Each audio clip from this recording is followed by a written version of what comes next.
తాకట్టులో ఉన్న బంగారాన్ని విడిపించి ఆ రోజున్న మార్కెట్ ధర కట్టి మిగిలిన డబ్బును మీకు అందిస్తుంది ఎస్వీఎస్ గోల్డ్.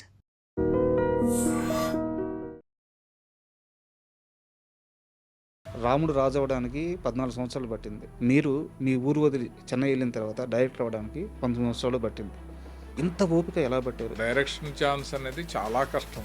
మేము వెళ్ళిన టైంలో మా ముందు ఉన్న సీనియర్స్ కూడా ఒక్కొక్కరు కాశీ విశ్వనాథ్కి రవిబాబు మంచి చేశాడా చెడు చేశాడా? నాలో ఉన్న యాంగిల్ నాకే తెలియని ఒక కోణాన్ని. మొత్తం 3 సినిమాలకు పనిచేశారు మీరు, 3 బ్లాక్ బస్టర్స్. ఏ క్షణంలో నాయుడు గారికి కానీ లేదా సురేష్ బాబుకి కానీ కాశీ విశ్వనాథ్ మామూలుడు కాదు, అతను పక్కా ఛాన్స్ ఇవ్వాలి అనిపించిన ఆ డే ఏంటి, ఆ మూమెంట్ ఏంటి? నాయుడు గారు అయితే ఆయన మనసులో ఏముందో అది బయటకు అనేస్తారు. సురేష్ బాబు కొంచెం లోతుగుండే. నాకు డైరెక్షన్ లేట్ చేశాడు. తెలిసి లేట్ చేశారా? డౌట్ వచ్చేస్తూ ఉండేది. గణేష్ మూవీలో కోట గారి యాక్టింగ్, సినిమా అంతా ఆ స్లాంగ్ కానీ ఆ ఎక్స్ప్రెషన్స్ కానీ అద్భుతంగా ఉంటాయి. ఆయనకి ఆ క్యారెక్టర్ విపరీతంగా నచ్చేసి తెలంగాణ స్లాంగ్ దాంట్లో డైలాగులు మేము మామూలుగా చెప్తే ఆయన దాన్ని మార్చుకుని ప్రతి ఫీల్డ్లో ఏఐ అనేది చాలా ఇంపార్టెంట్ అయిపోయింది. ఇప్పుడున్న ఈ జనరేషన్ ఈ డైరెక్టర్స్ కానీ లేకుంటే కో డైరెక్టర్స్ కానీ ఎవరైనా మేకర్స్ ఏని ఎలా అడాప్ట్ చేసుకోవాలి? నా ఉద్దేశం దాన్ని మిస్యూజ్ చేయకుండా పర్ఫెక్ట్గా యూజ్ చేసుకుంటే అద్భుతాలు సృష్టించవచ్చు. భవిష్యత్తులో యాక్టర్సే లేకుండా మనం సినిమా తీసేయచ్చు అనే రేంజ్లో ఉంటుంది. రీసెంట్గా బ్రహ్మానందం గారిని సన్మానిద్దామని చెప్పి చేశాను నేను ప్రాక్టికల్. ఏఐలో చేస్తే ఆ సన్మానంలో ఆయన కళ్ళ నీళ్ళు పెట్టుకుని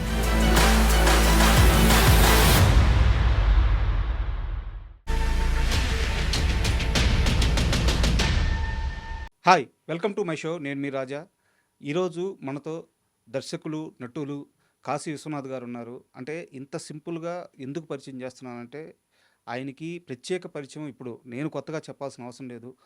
తెలుగు వారందరికీ ఆయన సుపరిచితమే కాబట్టి ఆయనతో ఇంటర్వ్యూ స్టార్ట్ చేస్తున్నాను. అయితే మిగతా అన్ని ఇంటర్వ్యూలాగా ఒక విభాగానికి సంబంధించిన ప్రశ్నలు మాత్రమే ఉండదు. ఎందుకంటే ఆయన ఒక పరిపూర్ణమైన మనిషి ఇండస్ట్రీలో.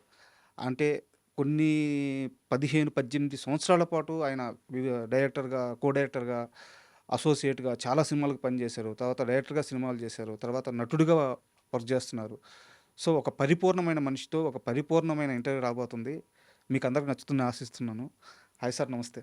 నమస్తే సార్, అంటే చాలా సంవత్సరాలు వెనక్కి వెళ్తే సార్, అంటే ఫస్ట్ ఆఫ్ ఆల్ మీతో ఇంటర్వ్యూ అనగానే నేను ప్రిపేర్ అవ్వడం స్టార్ట్ చేశాను. ఒక ఇంటర్వ్యూలో ఒక ప్రశ్న చూశాను. నేను ఆ ప్రశ్నతోనే స్టార్ట్ చేస్తాను సార్.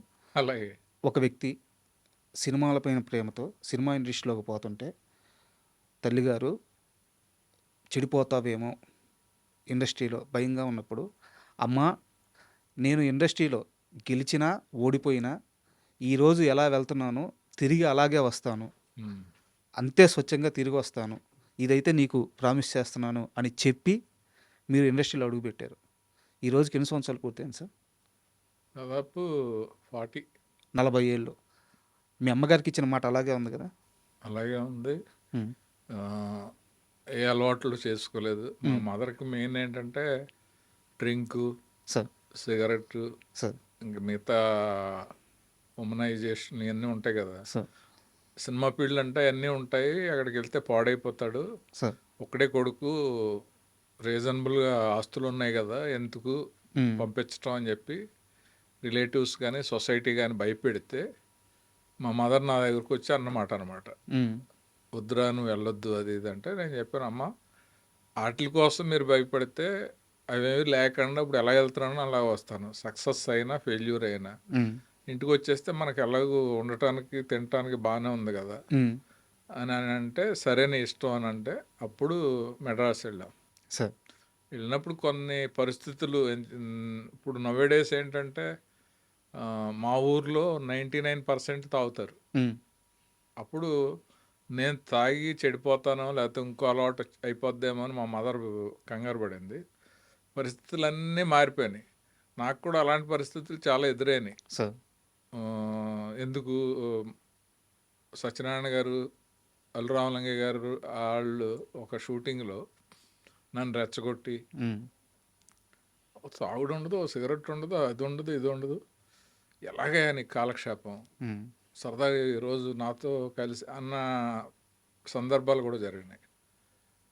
సారీ అండి, మా మదర్కి మాట ఇచ్చాను అని అలా క్రిటికల్ సిచ్యువేషన్లో అవాయిడ్ చేశాను. మిగతా ఫ్రెండ్స్ అందరూ కూడా అర్థం చేసుకుని కంపెనీ ఇస్తాను. సార్ డ్రింక్ చేసేవాళ్ళు హెయిట్ అని కానీ అది తప్పు అని కానీ నా ఉద్దేశం కాదు. నేను ఆ రోజున ఏదో మాట ఇచ్చాను, దాని మీద అలాగా అయిపోయింది. తర్వాత అందరికీ అలవాటు అయిపోయి ఎవరు జీడిపప్పు తింటావా లేకపోతే చికెన్ తింటావా అన్న పద్ధతిలోనే ఉంటారు, కానీ బల్లి నేను తాగు అది ఇది అని అంటారు. సార్ మొదటి ప్రశ్న ఇది ఎందుకు అడిగానంటే, చాలామంది యంగ్స్టర్స్ ఉంటారనమాట, మానేయాలని ఉంటుంది. అయితే ఉన్న కమిట్మెంట్స్, ఫ్రెండ్షిప్, సో వీటి వల్ల కుదరట్లేదు, రకరకాల రీజన్స్ చెప్పుకుంటూ ఉంటారు. అంటే ఒక మనిషికి ఒక దృఢ సంకల్పం ఉంటే ఎంత స్ట్రాంగ్గా ఉండొచ్చు అని ఈ జనరేషన్కి తెలియడానికి మీరు ఎగ్జాంపుల్ అని చెప్పి చెప్పడానికి ఒక మంచి విషయం కాబట్టి దీంతో స్టార్ట్ చేశాను. అదే దీంట్లో ఇంకో విషయం కూడా ఉంది. అంటే సందర్భం వచ్చింది కాబట్టి యంగ్స్టర్స్ అందరికీ ఒక అందరూ అనుకోవటం లేకపోతే వాళ్ళకి అనిపించటం, అలవాట్లు ఉంటే సర్కిల్ ఉంటుంది, సర్కిల్ ఉంటే మన భవిష్యత్తు బాగుంటుంది, అవకాశాలు వస్తాయి అని అంటారు చూసా, అదంతా చాలా ఫాల్స్. టాలెంట్ ఉంటే అవకాశాలు వస్తాయి. బా కష్టపడి ఆ టాలెంట్కి తగ్గట్టు ప్రయత్నం ఉంటే అవకాశాలు వస్తాయి తప్ప 10 మందిలో వెళ్ళి వాళ్ళు మందు తాగమంటే తాగి లేకపోతే వాళ్ళకు ఒక క్వార్టర్ ఇప్పించి వాళ్ళతో మాట్లాడితే ఆ నైట్ వరకు వాళ్ళు ఆకాశంలో ఎత్తుతారు, మన్నాడు మర్చిపోతారు. సార్ వాటి వల్ల ప్రయోజనం అనేది ఏమి ఉండదు. బట్ అలవాట్లు అనేవి ఏంటంటే మనం లైఫ్లో కొన్ని వదలలేని అలవాట్లు ఉంటే వాటిని లిమిట్గా ఎంజాయ్ చేసి మిగతాదంతా కూడా కెరీర్కి కొంచెం స్పెండ్ చేసి కష్టపడాలి తప్ప వాటిని వదిలేయమని మనం చెప్పలేం. వదిలేయమంటే వదిలేరు, బట్ వాటి వల్ల మాత్రం కెరీర్ బాగుపడద్దు అనేది అపోహ. Correct sir. యాక్చువల్గా ఇది మరీ నేను మిమ్మల్ని ఎక్కువ పొగడుతున్నాను అనుకోకపోతే ఒక ఫార్మేషన్లో చెప్తాను. రాముడు రాజు అవ్వడానికి 14 సంవత్సరాలు పట్టింది. పాండవులు అధర్మం మీద గెలవడానికి 12 సంవత్సరాలు వనవాసము, 1 సంవత్సరం అజ్ఞాతవాసం, 13 సంవత్సరాలు పట్టింది. మీరు మీ ఊరు వదిలి చెన్నై వెళ్ళిన తర్వాత డైరెక్టర్ అవ్వడానికి 18 సంవత్సరాలు 19 సంవత్సరాలు పట్టింది. ఇంత ఓపిక ఎలా పట్టారు? సినిమా మీద ప్రేమ, లేకుంటే ఒక మగాడిగా పుట్టినందుకు ఒక సక్సెస్ కొట్టాలి, ఇది రుజువు చేసుకోవాలన్న కష, 18 సంవత్సరాలు ఎలా వెయిట్ చేయగలిగారు? పైగా మీకు కడుపు నిండాలి, చేతిలో డబ్బులు లేవు, ఇలాంటి సమస్య కాదు. ఇంటికి వెళ్తే లగ్జరీ లైఫ్ లీడ్ చేయొచ్చు. ఏదో ఒక రకమైన భారీ తపన లేకపోతే కష్టం. 18 సంవత్సరాలు ఎదురు చూడటం ఒక్క అవకాశం కోసం. ఏది మిమ్మల్ని డ్రైవ్ చేసింది ఆ 18 ఏళ్ళు? అంటే నవేడేస్ సోషల్ మీడియా అని, షార్ట్ ఫిల్మ్స్ అని, సొంతంగా ఏదో చిన్న చిన్న అమౌంట్లు పోజేసుకునే ఒక ఏదో సెల్తో కూడా సినిమాల్లో మూవీస్ తీసేసి యాడ్లు తీసి ప్రూవ్ చేసుకోవడానికి ఒక వేదిక ఉంది. మేము వెళ్ళిన టైంలో అలా లేదు. ఒక డైరెక్టర్ దగ్గర 15 ఏళ్ళు కష్టపడితే ఆ 15 ఏళ్ళలో అతను బాగా ప్రూవ్ చేసుకుని టాలెంటెడ్గా ఓపిక్గా ఉన్నాడు అని అంటే అప్పుడు అవకాశాలు ఇచ్చేవారు. అప్పుడు డైరెక్షన్ ఛాన్స్ అనేది చాలా కష్టం. మేము వెళ్ళిన టైంలో మా ముందు ఉన్న సీనియర్స్కి కూడా ఒక్కొక్కరు 20 ఏళ్ళు చేస్తేనే కానీ వాళ్ళు డైరెక్టర్లు అవ్వలేదు. అలాంటి సిచ్యువేషన్లో వెళ్ళాను కాబట్టి దట్టు వెళ్ళిన తర్వాత మనం వెళ్ళిన ప్లేస్ కానీ మనం పనిచేసిన డైరెక్టర్స్ కానీ మనని చాలా బాగా ఒక బ్రదర్ లాగా, ఒక ఫ్యామిలీ మెంబర్ లాగా చూసుకుంటూ ఉంటే మనకు ఆ లైఫ్లో వస్తుందిలే, వచ్చే వరకు వెయిట్ చేయొచ్చు, బాగానే ఉంది కదా అనేది కూడా కొంత ఉంటుంది. ఇంకోటి ఏంటంటే మన వెనకాల బర్డెన్స్, ఇప్పుడు మనం డైరెక్ట్ చేస్తేనే కానీ మనకి సుఖం లేదు, దాంట్లో ప్రూవ్ చేసుకోవాలి, ఆ డబ్బులతో ఫ్యామిలీలో బ్రదర్స్ని చదివించాలి, చెల్లి పెళ్లి చేయాలి, అలాంటి టెన్షన్స్ ఉన్నా అది వేరే రకంగా ఉండేది. సో అవి ఏమీ లేకపోవటం, కంఫర్టబుల్ లైఫ్ ఉండటం, కంఫర్టబుల్ మనుషులు ఉండటం, కొంతకాలం తర్వాత ఏంటి ఇలాగే వెళ్ళిపోతే ఏంటి, మనం వచ్చింది ఎందుకు అనే రియలైజేషన్ వచ్చాక అప్పుడు నేను సురేష్ ప్రొడక్షన్స్కి వచ్చాను. సురేష్ ప్రొడక్షన్స్కి వచ్చే ముందు నా లైఫ్ చాలా రాయల్గాను, ఎప్పుడు కార్ ఇంటి దగ్గర ఉండేది కో డైరెక్టర్గా. ఎక్కడికైనా హైదరాబాద్ కానీ ఎక్కడికైనా ఫ్లైట్ జర్నీ ఉండేది. మంచి ఒక 1,00,000-1,50,000 రెమ్యునరేషన్లా ఉండేది సినిమాకి. ఎప్పుడైతే నేను ఇది కాదు లైఫ్, మనం వచ్చింది దీనికోసం కాదు అని రియలైజ్ అయ్యాను, పరుచూరి వెంకటేశ్వరరావు, గోపాలకృష్ణ గారి వాళ్ళ ద్వారా సురేష్ ప్రొడక్షన్స్లో నాయుడు గారిని కలిసి, అప్పుడు నాకు లైఫ్ గురించి కొంచెం అవగాహన కానీ లేకపోతే మెంటల్గా ప్రిపేర్ అయ్యి దానికి అనుగుణంగా మనం మలుచుకోవటం కానీ జరిగింది. ఆ బ్యానర్లోకి వెళ్ళగానే నాకు కారు లేదు, స్కూటరు, ఫ్లైట్ లేదు, ట్రైన్, రెమ్యునరేషన్ 50,000. సో ఇవన్నీ నాకు చెప్పినప్పుడు నాకు అది కాదు ఇంపార్టెంటు, కెరీర్ ఇంపార్టెంటు, అవకాశం ఇంపార్టెంటు అని అనుకుని ప్రిపేర్ అయ్యి దానికే పనిచేసి అదే బ్యానర్లో ఏ కో డైరెక్టర్ తీసుకొని రెమ్యునరేషన్ తీసుకున్నాను. ట్రెండ్ సెట్టింగ్ మూవీస్ అన్నిటికీ కో డైరెక్టర్గా పనిచేశాను. తెలుగులో ఏ ఒక్కళ్ళకి ఛాన్స్ ఇవ్వలేదు సురేష్ బాబు, ఓన్లీ తమిళియన్స్కి. జయంత్ ఆయన తమిళియన్, ఉదయ్ శంకర్, తిరుపతి స్వామి, ఇలాగా ఫస్ట్ టైం నీకు తెలుగులో నాకు నచ్చావు, నీ టాలెంట్ అదే, నీకు ఛాన్స్ ఇస్తున్నానని చెప్పి నువ్వు లేక నేను లేననే సినిమాకి సురేష్ బాబు ఛాన్స్ ఇచ్చాడు. ఇక్కడ నాకు అర్థం కాని విషయం ఏంటంటే పరుచూరి బ్రదర్స్ అనే వాళ్ళు లెజెండరీ రైటర్స్. అంటే మీలాంటి కో డైరెక్టర్లు కానీ అసోసియేట్లు కానీ వాళ్ళు కొన్ని వందల మందిని చూసుంటారు. అయితే కాశీ విశ్వనాథ్ అంటే అదొక రకమైన వాత్సల్యం ఉంటుంది వాళ్ళిద్దరికీ. అది తమ్ముడు లాగా చూస్తారా బిడ్డలాగా చూస్తారో తెలియదు, కానీ వాళ్ళిద్దరికీ మీ మీద విపరీతమైన ప్రేమ వాత్సల్యం ఉంటుంది అని చెప్పి మీ క్లోజ్ పర్సన్సే చెప్పారు. నేను నిన్న రాత్రి మాట్లాడాను. అది నిజమే. అది అంటే రీజన్ ఇక్కడ ఒక విషయం చెప్పాలి. వాళ్ళ దగ్గర నేను ఎంటర్ అయ్యి పనిచేసిన తర్వాత నా క్యాస్ట్ ఏంటో తెలియదు, నన్ను బ్రాహ్మణ్ అనే అనుకుంటున్నారు వాళ్ళు. అలాగ ఒక 7-8 ఏళ్ళు అయ్యి సురేష్లోకి వచ్చి ఛాన్స్లు ఇచ్చిన తర్వాత నేను చౌదరీస్ అని తెలిసింది. సో అది నాకు చాలా బాగా అనిపించింది. మన మన కమ్యూనిటీయే ఎంకరేజ్ చేద్దాం అనే యాంగిల్లో రాలేదు నేను. సో నన్నుగా చూశారు, నా బిహేవియర్ చూశారు, లేకపోతే స్టోరీ సిట్టింగ్స్లో నా ఐడియాలజీ నచ్చిందో, థింకింగ్ స్టైల్లో, లేకపోతే నేను ఇచ్చిన కొన్ని సజెషన్స్ ఏం నచ్చినాయో తెలీదు. ఒకటైతే మాత్రం చెప్పగలను, కలెక్టర్ గారు అనే ఒక సినిమా తిరుపతిలో జరుగుతోంది. దాని క్లైమాక్స్లో ఒక చోట బ్రేక్ వచ్చింది. బ్రేక్ వచ్చి షూటింగ్ ఆపేసి మళ్ళీ మెడ్రాస్ హర్ష హోటల్ అనేదో ఉంది, దాంట్లో రూమ్ వేసి కూర్చున్నారు. ఆ టైంలో నేను ఒక ఐడియా చెప్పాను. ఐడియా ఇద్దరికే నచ్చి అది ఇంప్లిమెంట్ చేసి తిరుపతి వెంటనే షెడ్యూల్ ప్లాన్ చేసి షూటింగ్ పెట్టారు. ఆ ఐడియా తర్వాత వెంకటేశ్వరరావు అన్నాడు, సురేష్ ప్రొడక్షన్స్లో రామనాయుడు గారి దగ్గరికి వెళ్తే నీకు ఛాన్స్ ఇస్తారు, శరత్ను వదిలిచ్చేస్తావా అన్నాడు. అప్పుడు శరత్ గారు ఆయనకంటే నన్ను బాగా చూసుకున్నాడు. ఆయనకంటే నన్ను బాగా చూసుకోవడం అంటే ఎలా, ఒక ఉదాహరణ చెప్తాను. షూటింగ్ చేసి నైట్ ఎడిటింగ్ రూమ్లో కూర్చుని రాత్రి 10 వరకు అదంతా షార్ట్స్ అన్నీ తీసి ఆర్డర్ వేసి అన్నీ చేస్తూ ఉంటే ఆయన వచ్చేవాడు. ఎప్పుడు పనేనా, పద అలా ఐస్ క్రీమ్ తిందాం, లేకపోతే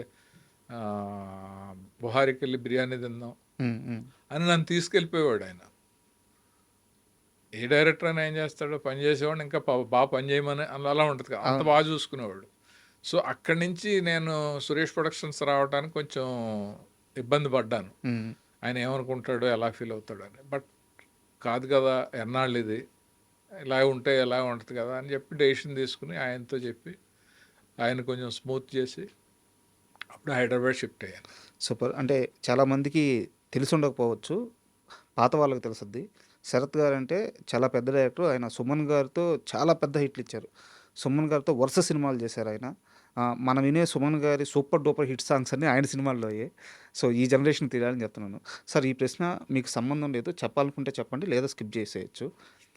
సుమన్ గారి సెకండ్ ఇన్నింగ్స్ మొదలైన తరువాత కూడా సుమన్ గారిని అతి గొప్పగా నమ్మి, అంటే అప్పటికే వాళ్ళిద్దరి మధ్య బాండింగ్ ఉంది. శరత్ గారి బాండింగ్, సుమన్ గారిది, వాళ్ళిద్దరిది చాలా గొప్ప బాండింగ్. అయితే సుమన్ గారి కష్టాల్లో ఉన్నప్పుడు మీరు కూడా అక్కడ పక్కనే ఉన్న వ్యక్తి కాబట్టి ఆయన మైండ్ సెట్ ఎలా ఉండేది? సుమన్ గారి మైండ్ సెట్ ఎలా ఉండేది ఆ సెకండ్ ఇన్నింగ్స్ అప్పుడు? అంటే మేము శరత్ గారితో సుమన్ గారు హీరోగా చాదస్తపు మొగుడు అనే సినిమా సార్ స్టార్ట్ చేశాం. అప్పటికి ఆయన కోర్టు రిస్ట్రిక్షన్స్లో ఉన్నాడు. కరెక్ట్. ఏవిఎం దాటి ఎక్కడికి వెళ్ళకూడదు, అవును. అవుట్డోర్కి వెళ్ళి షూటింగ్ చేయకూడదు. సో దాన్ని బట్టి మేము ఏవిఎంలోనే స్ట్రీట్ సెట్ తర్వాత హౌస్ సెట్స్ అన్నీ వేసి లక్కీగా సినిమా ఇళ్లల్లోనే అయిపోద్ది, ఇళ్లల్లోనూ కాలనీల్లోనూ. ఆయనకు అనుగుణంగా ఓన్లీ ఏవిఎం స్టూడియోలోనే ఆ సినిమా అంతా కంప్లీట్ చేసాం. ఓకే. అప్పుడు ఆయన మీద వచ్చిన అభియోగం నిజమా కాదో అన్నీ ఆ టైంలో ఎవరికి తెలియదు, అన్ని అనుమానాలు కానీ ఆరోపణలే తప్ప. సో మేము ఏం పట్టించుకునే వాళ్ళం కాదు. సార్. ఆయన మా హీరో, ఆయనకి సినిమా ఎలా హిట్ ఇవ్వాలి, ఒక రకమైన పర్సనల్ బాండేజ్ మా అందరి మధ్యన ఏర్పడింది ఆయనతోటి. సార్. సో అది ఏ రేంజ్కి తీసుకెళ్ళిందంటే శరత్ గారు ఇంక వేరే హీరోతో చేయడా, సుమన్ తోటే చేస్తాడా అన్నట్టుగా చాదస్తపు మోడ్ అయిపోయింది. తర్వాత కలెక్టర్ గారు అల్లుడు, పెద్దింటి అల్లుడు, అవును. చిన్నల్లుడు, హలో అల్లుడు, ఇలా అల్లుడు సినిమాలన్నీ, దొంగల్లుడు, ఇవన్నీ ఆడుతూ ఉంటే అల్లుడు వచ్చేలా టైటిల్ పెట్టడం, సుమన్ గారితో చేయటం. మేము బయటికి వెళ్ళినప్పుడు కూడా ఏంటి వేరే హీరోతో చేయడం ఈ డైరెక్టర్ అని అనేవారు. కంఫర్టబుల్గా ఉండి సేమ్ ఆయన అనుకున్నట్టు సక్సెస్లు వస్తూ ఉంటే ఎవరు వదులుతారు? సార్. సో అలాగా ఆయనతోటి ఆ జర్నీ హలో అల్లుడు వరకు వెళ్ళింది. హలో అల్లుడు అది ఫెయిల్ అవటంతో అక్కడి నుంచి ఆయన కూడా కొంచెం సినిమాలు శరత్ గారు కూడా తగ్గించుకోవటం, ఆయనకి ఏజ్ అన్ని ఫ్యాక్టర్స్ వల్ల అలా అయ్యింది. దాని తర్వాత దానికి ముందే కలెక్టర్ గారు వెళ్ళేటప్పుడే నేను సురేష్ ప్రొడక్షన్స్కి వెళ్ళాను. అండ్ మీరు సురేష్ ప్రొడక్షన్స్ వచ్చిన తరువాత యాక్చువల్గా మీరు వచ్చిందే డైరెక్టర్ అవ్వాలని చెప్పేసి. సో బట్ నాయుడు గారి ప్రొడక్షన్లో ఒక రూల్ ఉంటుంది, వాళ్ళతో ట్రావెల్ అయితే ఒక సినిమాకో 2 ఏళ్ళు అట్లా ట్రావెల్ అయితే ఛాన్స్ ఇస్తామని చెప్పేసి. మొత్తం 3 సినిమాలకి పనిచేశారు మీరు. 1 ప్రేమించుకుందాంరా, 2 గణేష్, 3 కలిసి ఉందాంరా, 3 బ్లాక్ బస్టర్ హిట్. సో ఏ క్షణంలో ఈ 3 సినిమాల ప్రయాణంలో ఏ క్షణంలో ఏ మూమెంట్లో నాయుడు గారికి కానీ లేదా సురేష్ బాబుకి కానీ కాశీ విశ్వనాథ్ మామూలోడు కాదు, ఇతను పక్కా ఛాన్స్ ఇవ్వాలి అనిపించిన ఆ డే ఏంటి, ఆ మూమెంట్ ఏంటి?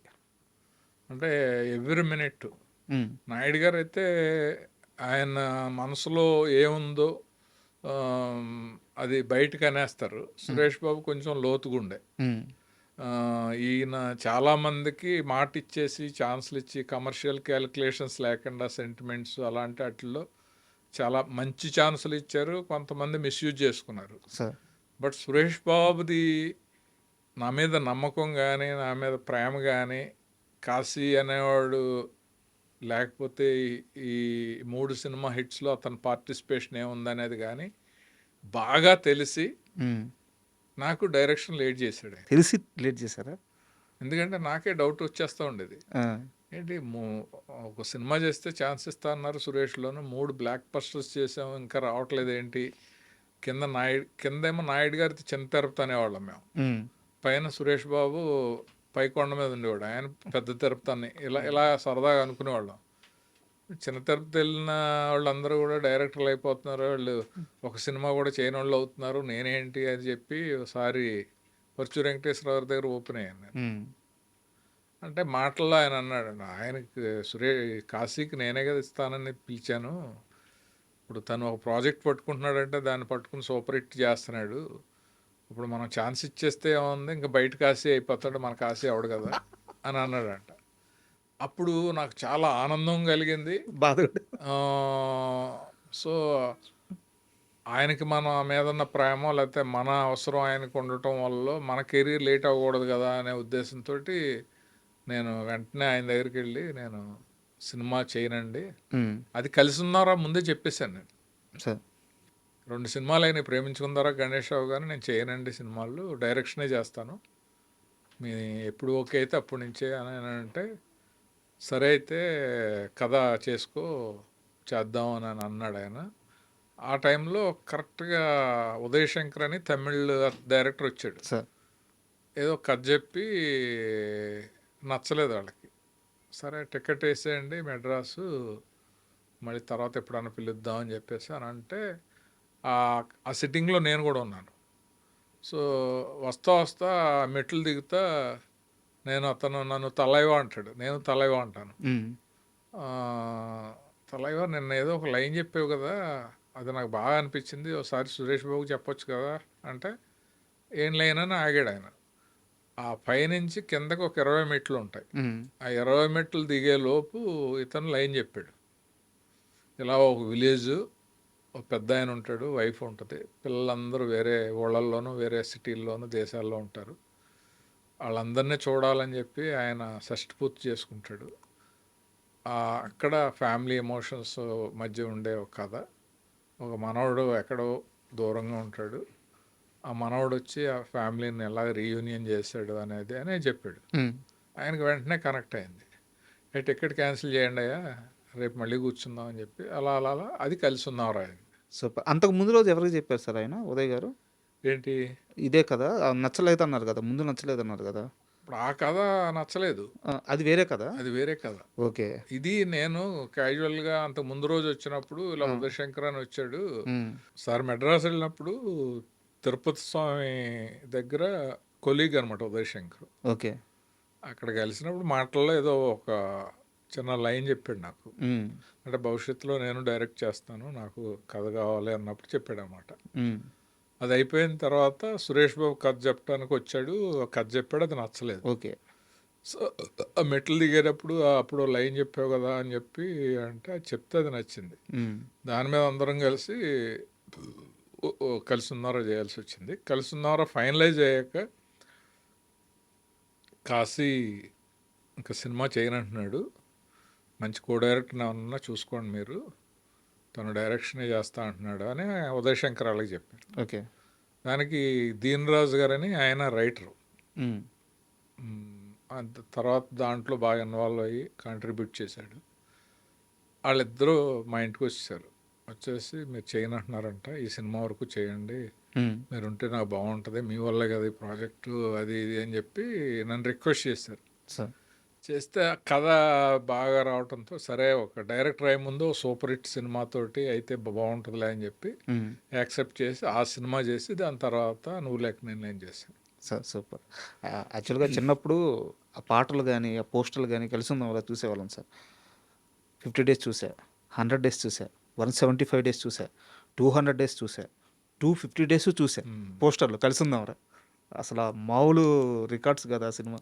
అంటే సురేష్లో చేసిన 3 సినిమాలు కూడా సార్ అంటే ట్రెండ్ సెట్టింగ్ అని ఎందుకు చెప్తున్నానంటే ఇండస్ట్రీలో ఫ్యాక్షన్ సినిమాలు రావటానికి మొదటి సినిమా మూల కారణమైన సినిమా ప్రేమించుకున్నారు. కరెక్ట్. అప్పటి వరకు ఫ్యాక్షన్ అంటే ఎవరికి తెలియదు సార్, దాని మీద అసలు ఆ సినిమాలు రాలేదు. అది సూపర్ హిట్ అవటంతో తర్వాత చాలా వచ్చేసినాయి, ఇంద్ర అని, నరసింహనాయుడు అని, సమరసింహారెడ్డి అని, ఇలాగా చిన్న చిన్న సినిమాలు చాలా వచ్చినాయి. దాని తర్వాత గణేష్ అనే సినిమా సోషల్ అవేర్నెస్ మీద కూడా అప్పటి వరకు తెలుగులో రాలేదు.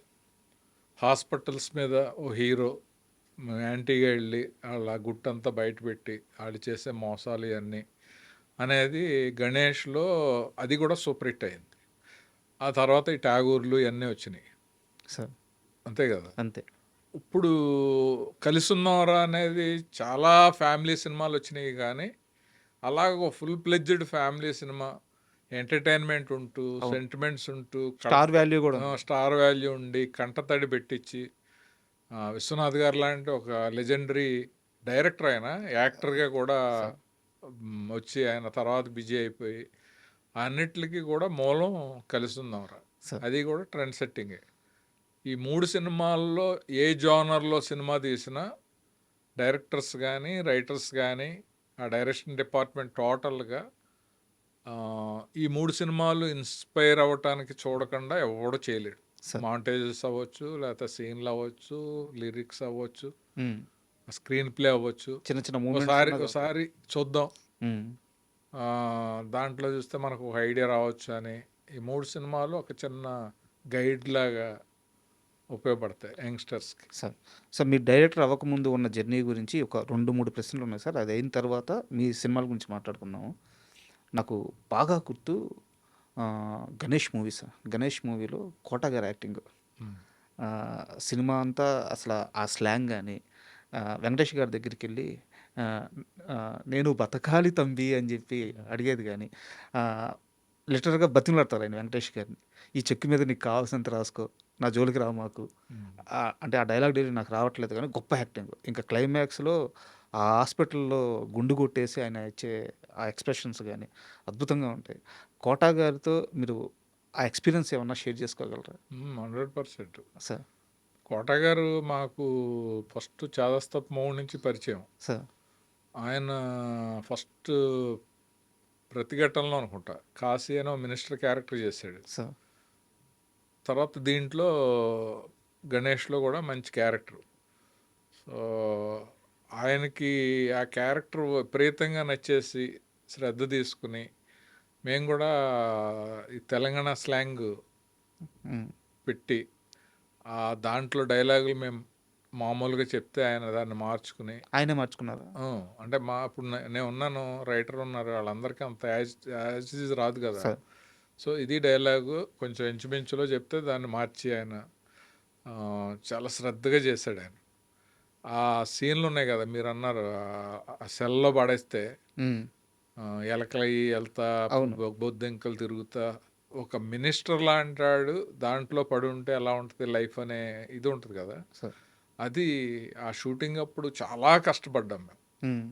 ముందు రోజు వెళ్ళి ఆ సీన్ ఎలా షూట్ చేయాలనేది రిహార్సల్ చేసి ఏమేమి కావాలి, ఏ టైంలో ఎలకలాగా వెళ్ళాలి, ఇవన్నీ కూడా కెమెరా పక్క నుండి ఆ ఎలక నేను ఎప్పుడు ఎలకల్ని ఇలా పట్టుకోవటం కూడా లేదు, దాంట్లో అలా పట్టుకుని హ్మ్. దాంట్లో వెళ్ళే ఎలక నేను అలా వదిలితే అలా వెళ్ళిపోతూ ఉంటుంది. సో అంత డెడికేటెడ్గా చేసాం మేము ఆ సినిమా. సూపర్. సో ఆయనతో చాలా మంచి అనుబంధం, ఇంటికి వెళ్ళి కలవటం, బాగోనప్పుడు వెళ్ళి చూడడం ఇవన్నీ. అంటే ఇది నా అంటే ఇది నా పర్సనల్‌గా నేను చెప్తున్న మాటలు సార్. ఎందుకో అంటే ఆయనకి 'కోట' గారికి ఆహ్, ఎలాంటి ఎక్స్‌ప్రెషన్ అయినా, ఎలాంటి హ్యూమన్ ఫీలింగ్స్ అయినా, అది మంచి గాని, చెడు గాని, ఏ ఫీలింగ్స్ అయినా సరే అద్భుతంగా పండించగలనట్టు. ఎందుకో ఆయన తెలుగు వరకు పరిమితం అవ్వడమా, లేకుంటే ఆయనకొచ్చిన అవార్డులు గాని, ఆయనకొచ్చిన పేరు గాని చాలా గొప్ప. కానీ ఏది గూడా ఆయన స్కిల్‌కి సరిపోయేంత రాలేదని నా పర్సనల్ ఫీలింగ్. ఇంకా ఎక్కువ పేరు ప్రఖ్యాతులు, అవార్డులు ఇలాంటియన్నీ గడించాల్సిన వ్యక్తని నాకు వ్యక్తిగత అభిప్రాయం సార్. అంటే నేను అనేది అవన్నీ కూడా మీరు చెప్పినవన్నీ రావాలి అని అనుకోవటం అనేది ఆయన మీద మీకున్న ప్రేమ. ఆ ప్రేమే పెద్ద అవార్డు. ఎందుకంటే వాటికి లాబియింగ్లు ఉండొచ్చు, హ్మ్. ఒకే సినిమాకి 10 మంది పోటీ ఉండొచ్చు ఒకే అవార్డుకి. అలాంటి వాటిల్లో మిస్ అవ్వచ్చు, కానీ ఆయనకు రావాల్సిన ఐడెంటిటీ వచ్చింది, అవార్డులు వచ్చినాయి, గుర్తింపు వచ్చింది. హిందీలో ఎందుకు తీసుకెళ్తారు ఆయన్ని? సార్. హిందీలు కూడా చేశాడు కదా, అదర్ లాంగ్వేజ్ అవును. చేశాడు. అవును. అవును. ఆయన అందరూ ఓన్ చేసుకున్నారు. సార్. సో రావాల్సిన దానికంటే ఆయనకి ఎక్కువే వచ్చింది అనేది ఆయన ఫీలింగ్ నా దగ్గర చాలాసార్లు ఎక్స్ప్రెస్ చేశాడు. హ్మ్. ఆఫ్టర్ ఆల్ బ్యాంక్ మేనేజర్గా పనిచేసేవాడిని నేను, సార్. నాకు ఇంత వస్తుందని ఎక్స్పెక్ట్ చేయలేదు అసలు అనేది. బట్ ప్రతి వాళ్ళకి ఉంటాయి కదా, ఆస్కార్ రాలేదు, భారతరత్న రాలేదు, పద్మశ్రీ రాలేదు, అన్నీ డైరెక్ట్ టాలెంట్ మీద రావటం అనేది కొందరికి జరిగితే కొన్ని అదృష్టం కొద్దీ కొంతమందికి వస్తూ ఉంటాయి. అండ్ 'గణేష్' సినిమాలోనే సింగిల్ హ్యాండ్ గణేష్ అని చెప్పి డైలాగ్ ఉంటుంది కదా సార్. ఆ డైలాగు ఎవరు రాశారు? మీకు ఆ రోజు షూట్ అప్పుడు ఇది ఎన్ని దశాబ్దాలైనా మిగిలిపోయే వెంకటేష్ గారి గెస్చర్ అవ్వద్ది అని చెప్పి అసలు అనిపించిందా? ఆ రోజు షూట్ అప్పుడు మీకు గుర్తుందా? పర్చూరు బ్రదర్సే రాశారు. హ్మ్. అంటే ఇంత గొప్ప ఇదైపోద్దని అనుకుని రాశారో లేదో తెలియదు, కానీ ఒక వార్నింగ్ ఇవ్వాలి, ఆ వార్నింగ్ ఇచ్చేటప్పుడు ఆ చిటికేసి ఆ ఏళ్ళు అలా చూపించి చెప్పాలి అనే దాంట్లో any centre any time single hand Ganesh వస్తాను చూసుకుంటారా అని. బా! అంటే యాక్చువల్గా అయితే బాలకృష్ణ గారి డైలాగులతో పోల్చుకుంటే అది పెద్ద పవర్ఫుల్ ఏం కాదు, వెంకటేష్ బాబుకి ఆ రోజుకి అది చాలా పెద్ద పవర్ఫుల్ డైలాగ్ అయింది. పర్సనల్‌గా మీ గురించి తెలుసుకోవడానికి మీ ఫ్రెండ్స్‌తో మాట్లాడినప్పుడు వాళ్ళు చెప్పిన మాట, కాశీ విశ్వనాథ్ ట్రబుల్ షూటరు. అంటే మనకి పాలిటిక్స్‌లో ఇప్పుడు టీఆర్ఎస్‌లో హరీష్ గారు ఉన్నారు. హరీష్ రావు గారిని ట్రబుల్ షూటర్ అంటారనమాట. అలాగా సినిమాల్లోకి వచ్చంగానే కో డైరెక్టర్, అసోసియేట్ ఇట్లా వీరిలో కాశీ విశ్వనాథ్ మాత్రం ట్రబుల్ షూటరు. ఎక్కడైనా షూట్ ఆగిపోతుంది అంటే టక్కన ఒక ఐడియా వేస్తాడు, వెంటనే షూట్ నడిపిస్తాడు అని చెప్పారు. సో, ఆ పేరు ఎలా వచ్చింది మీకు? ట్రబుల్ షూటర్ అంటే షూట్ ఆగిపోవడానికి ట్రబుల్ చేస్తానా, లేకపోతే ఆగిపోయే టైంలో ట్రబుల్ ట్రబుల్ లేకుండా చేస్తాను? ట్రబుల్ షూట్ చేస్తారని. అంటే కో డైరెక్టర్ జాబ్ అది. హ్మ్. ఒక సినిమాకి కో డైరెక్టర్గా ఉన్నప్పుడు ఏమవుతుందంటే, డైరెక్టర్కి బడ్జెట్ పెట్టి డబ్బులు ఖర్చు పెట్టించాలి, సినిమా క్వాలిటీగా రావాలి, స్క్రీన్ మీద అనుకున్నది అనుకున్నట్టు రావాలనేది ఉంటుంది. ప్రొడ్యూసర్కి ఏమో దానికి ఎంత తగ్గించి మనం ఖర్చు పెడితే బడ్జెట్ కంట్రోల్ అవుద్ది అనేది ఉంటుంది. హ్మ్. ఈ ఇద్దరి మధ్యన అటు ఒప్పించి ఇటు నొప్పించకుండా ఆ రోజు షూటింగ్ జరిగేలా చేయటమే కో డైరెక్టర్ పని. సో అలాంటి సీక్వెన్స్లు చాలా, అంటే ప్రేమించుకుందాంరా అనే ఒక సినిమాకి నేను కో డైరెక్టర్. అప్పుడు దాంట్లో చాలామంది పనిచేసేవారు. ప్రసాద్ అని, ఇప్పుడు చంద్ర మహేష్ డైరెక్టర్, ఆయన ఇలాంటి వాళ్ళందరూ కూడా పనిచేసేవారు. పనిచేసినప్పుడు సడన్గా ఒక ప్రాబ్లం వచ్చింది.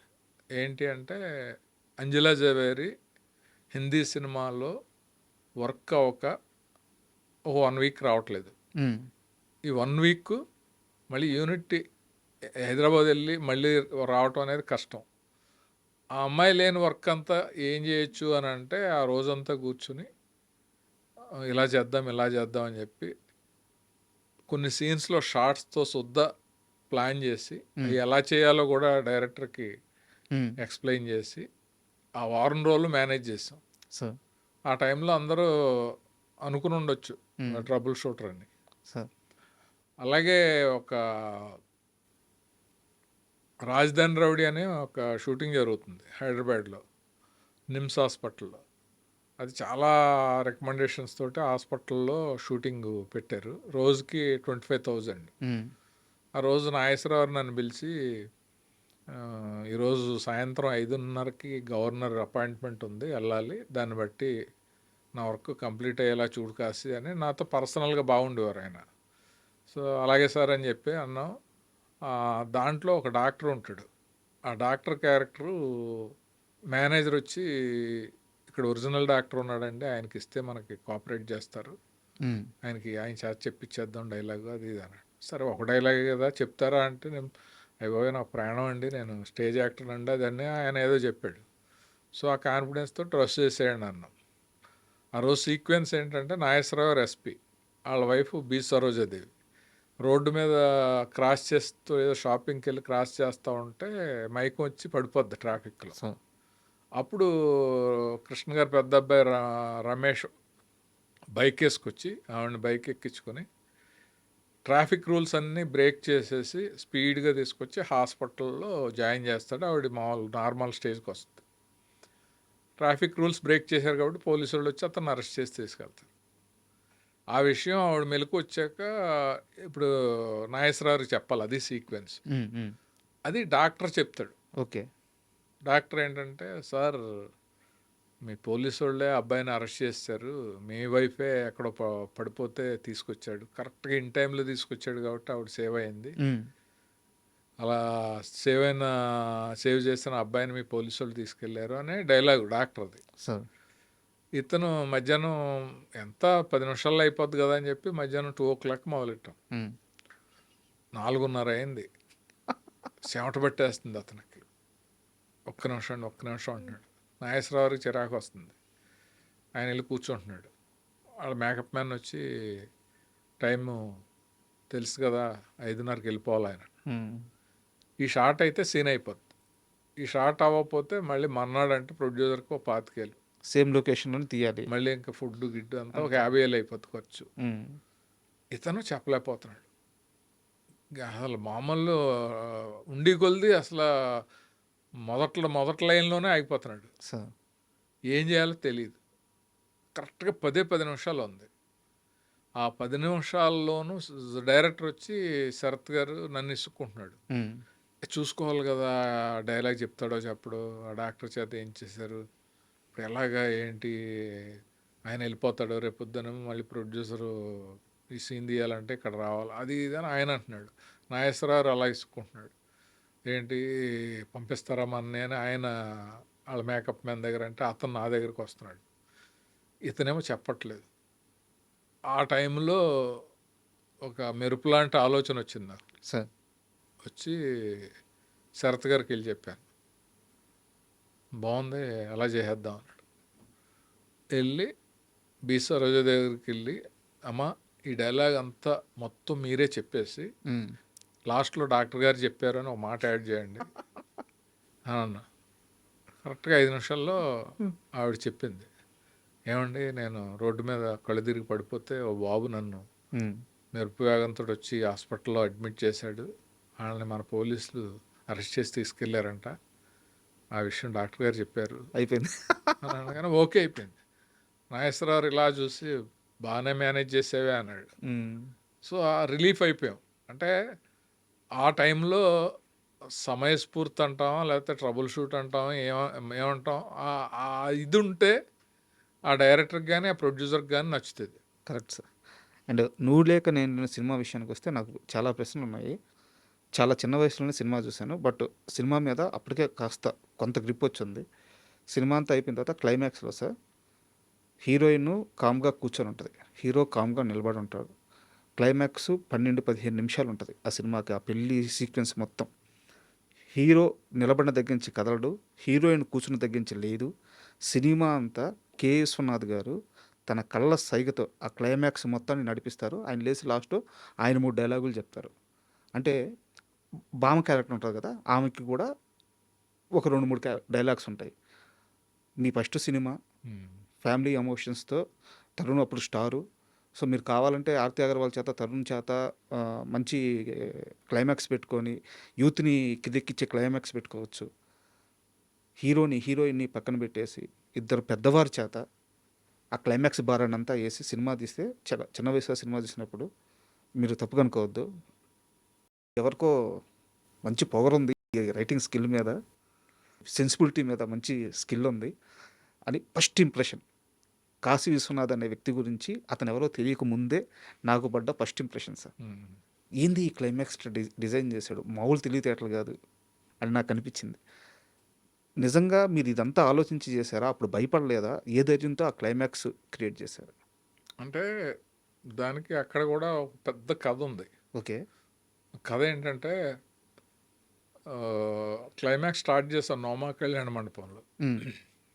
నేను ఏ షార్ట్స్ తీసుకుంటున్నాను, ఈలోపు ప్రొడ్యూసర్ సురేష్ బాబు గారు, విశ్వనాథ్ గారు, పరుచూరు వెంకటేశ్వరరావు గారు ముగ్గురు కూర్చొని ఒక రకంగా డిజైన్ చేసి, ఇలా ఉంటుంది ఇలా ఉంటుంది, ఇలా చేస్తే బ్రహ్మాండంగా ఉంటుంది, క్లైమాక్స్ బాగుంటుంది, ఫేర్ చేసేయండి అని షేక్ హ్యాండ్లు ఇచ్చేసుకొని నా దగ్గరికి వచ్చి, వెంకటేశ్వరరావు అదిరిపోయిందయ్యా, నీ సినిమా సూపర్ హిట్ పో, నక్కన దొక్కావు అని ఆయన వెళ్ళిపోయి, కాసి బాగుంది యాజ్ ఇట్ ఈజ్ ఇలా ప్రొసీడ్ అయిపోండి అని చెప్పి సురేష్ బాబు వెళ్ళిపోయి, విశ్వనాథ్ గారు వచ్చి చెప్పి అన్నీ చేశాక ఫెయిర్ చేసి నా దగ్గర తీసుకొచ్చారు.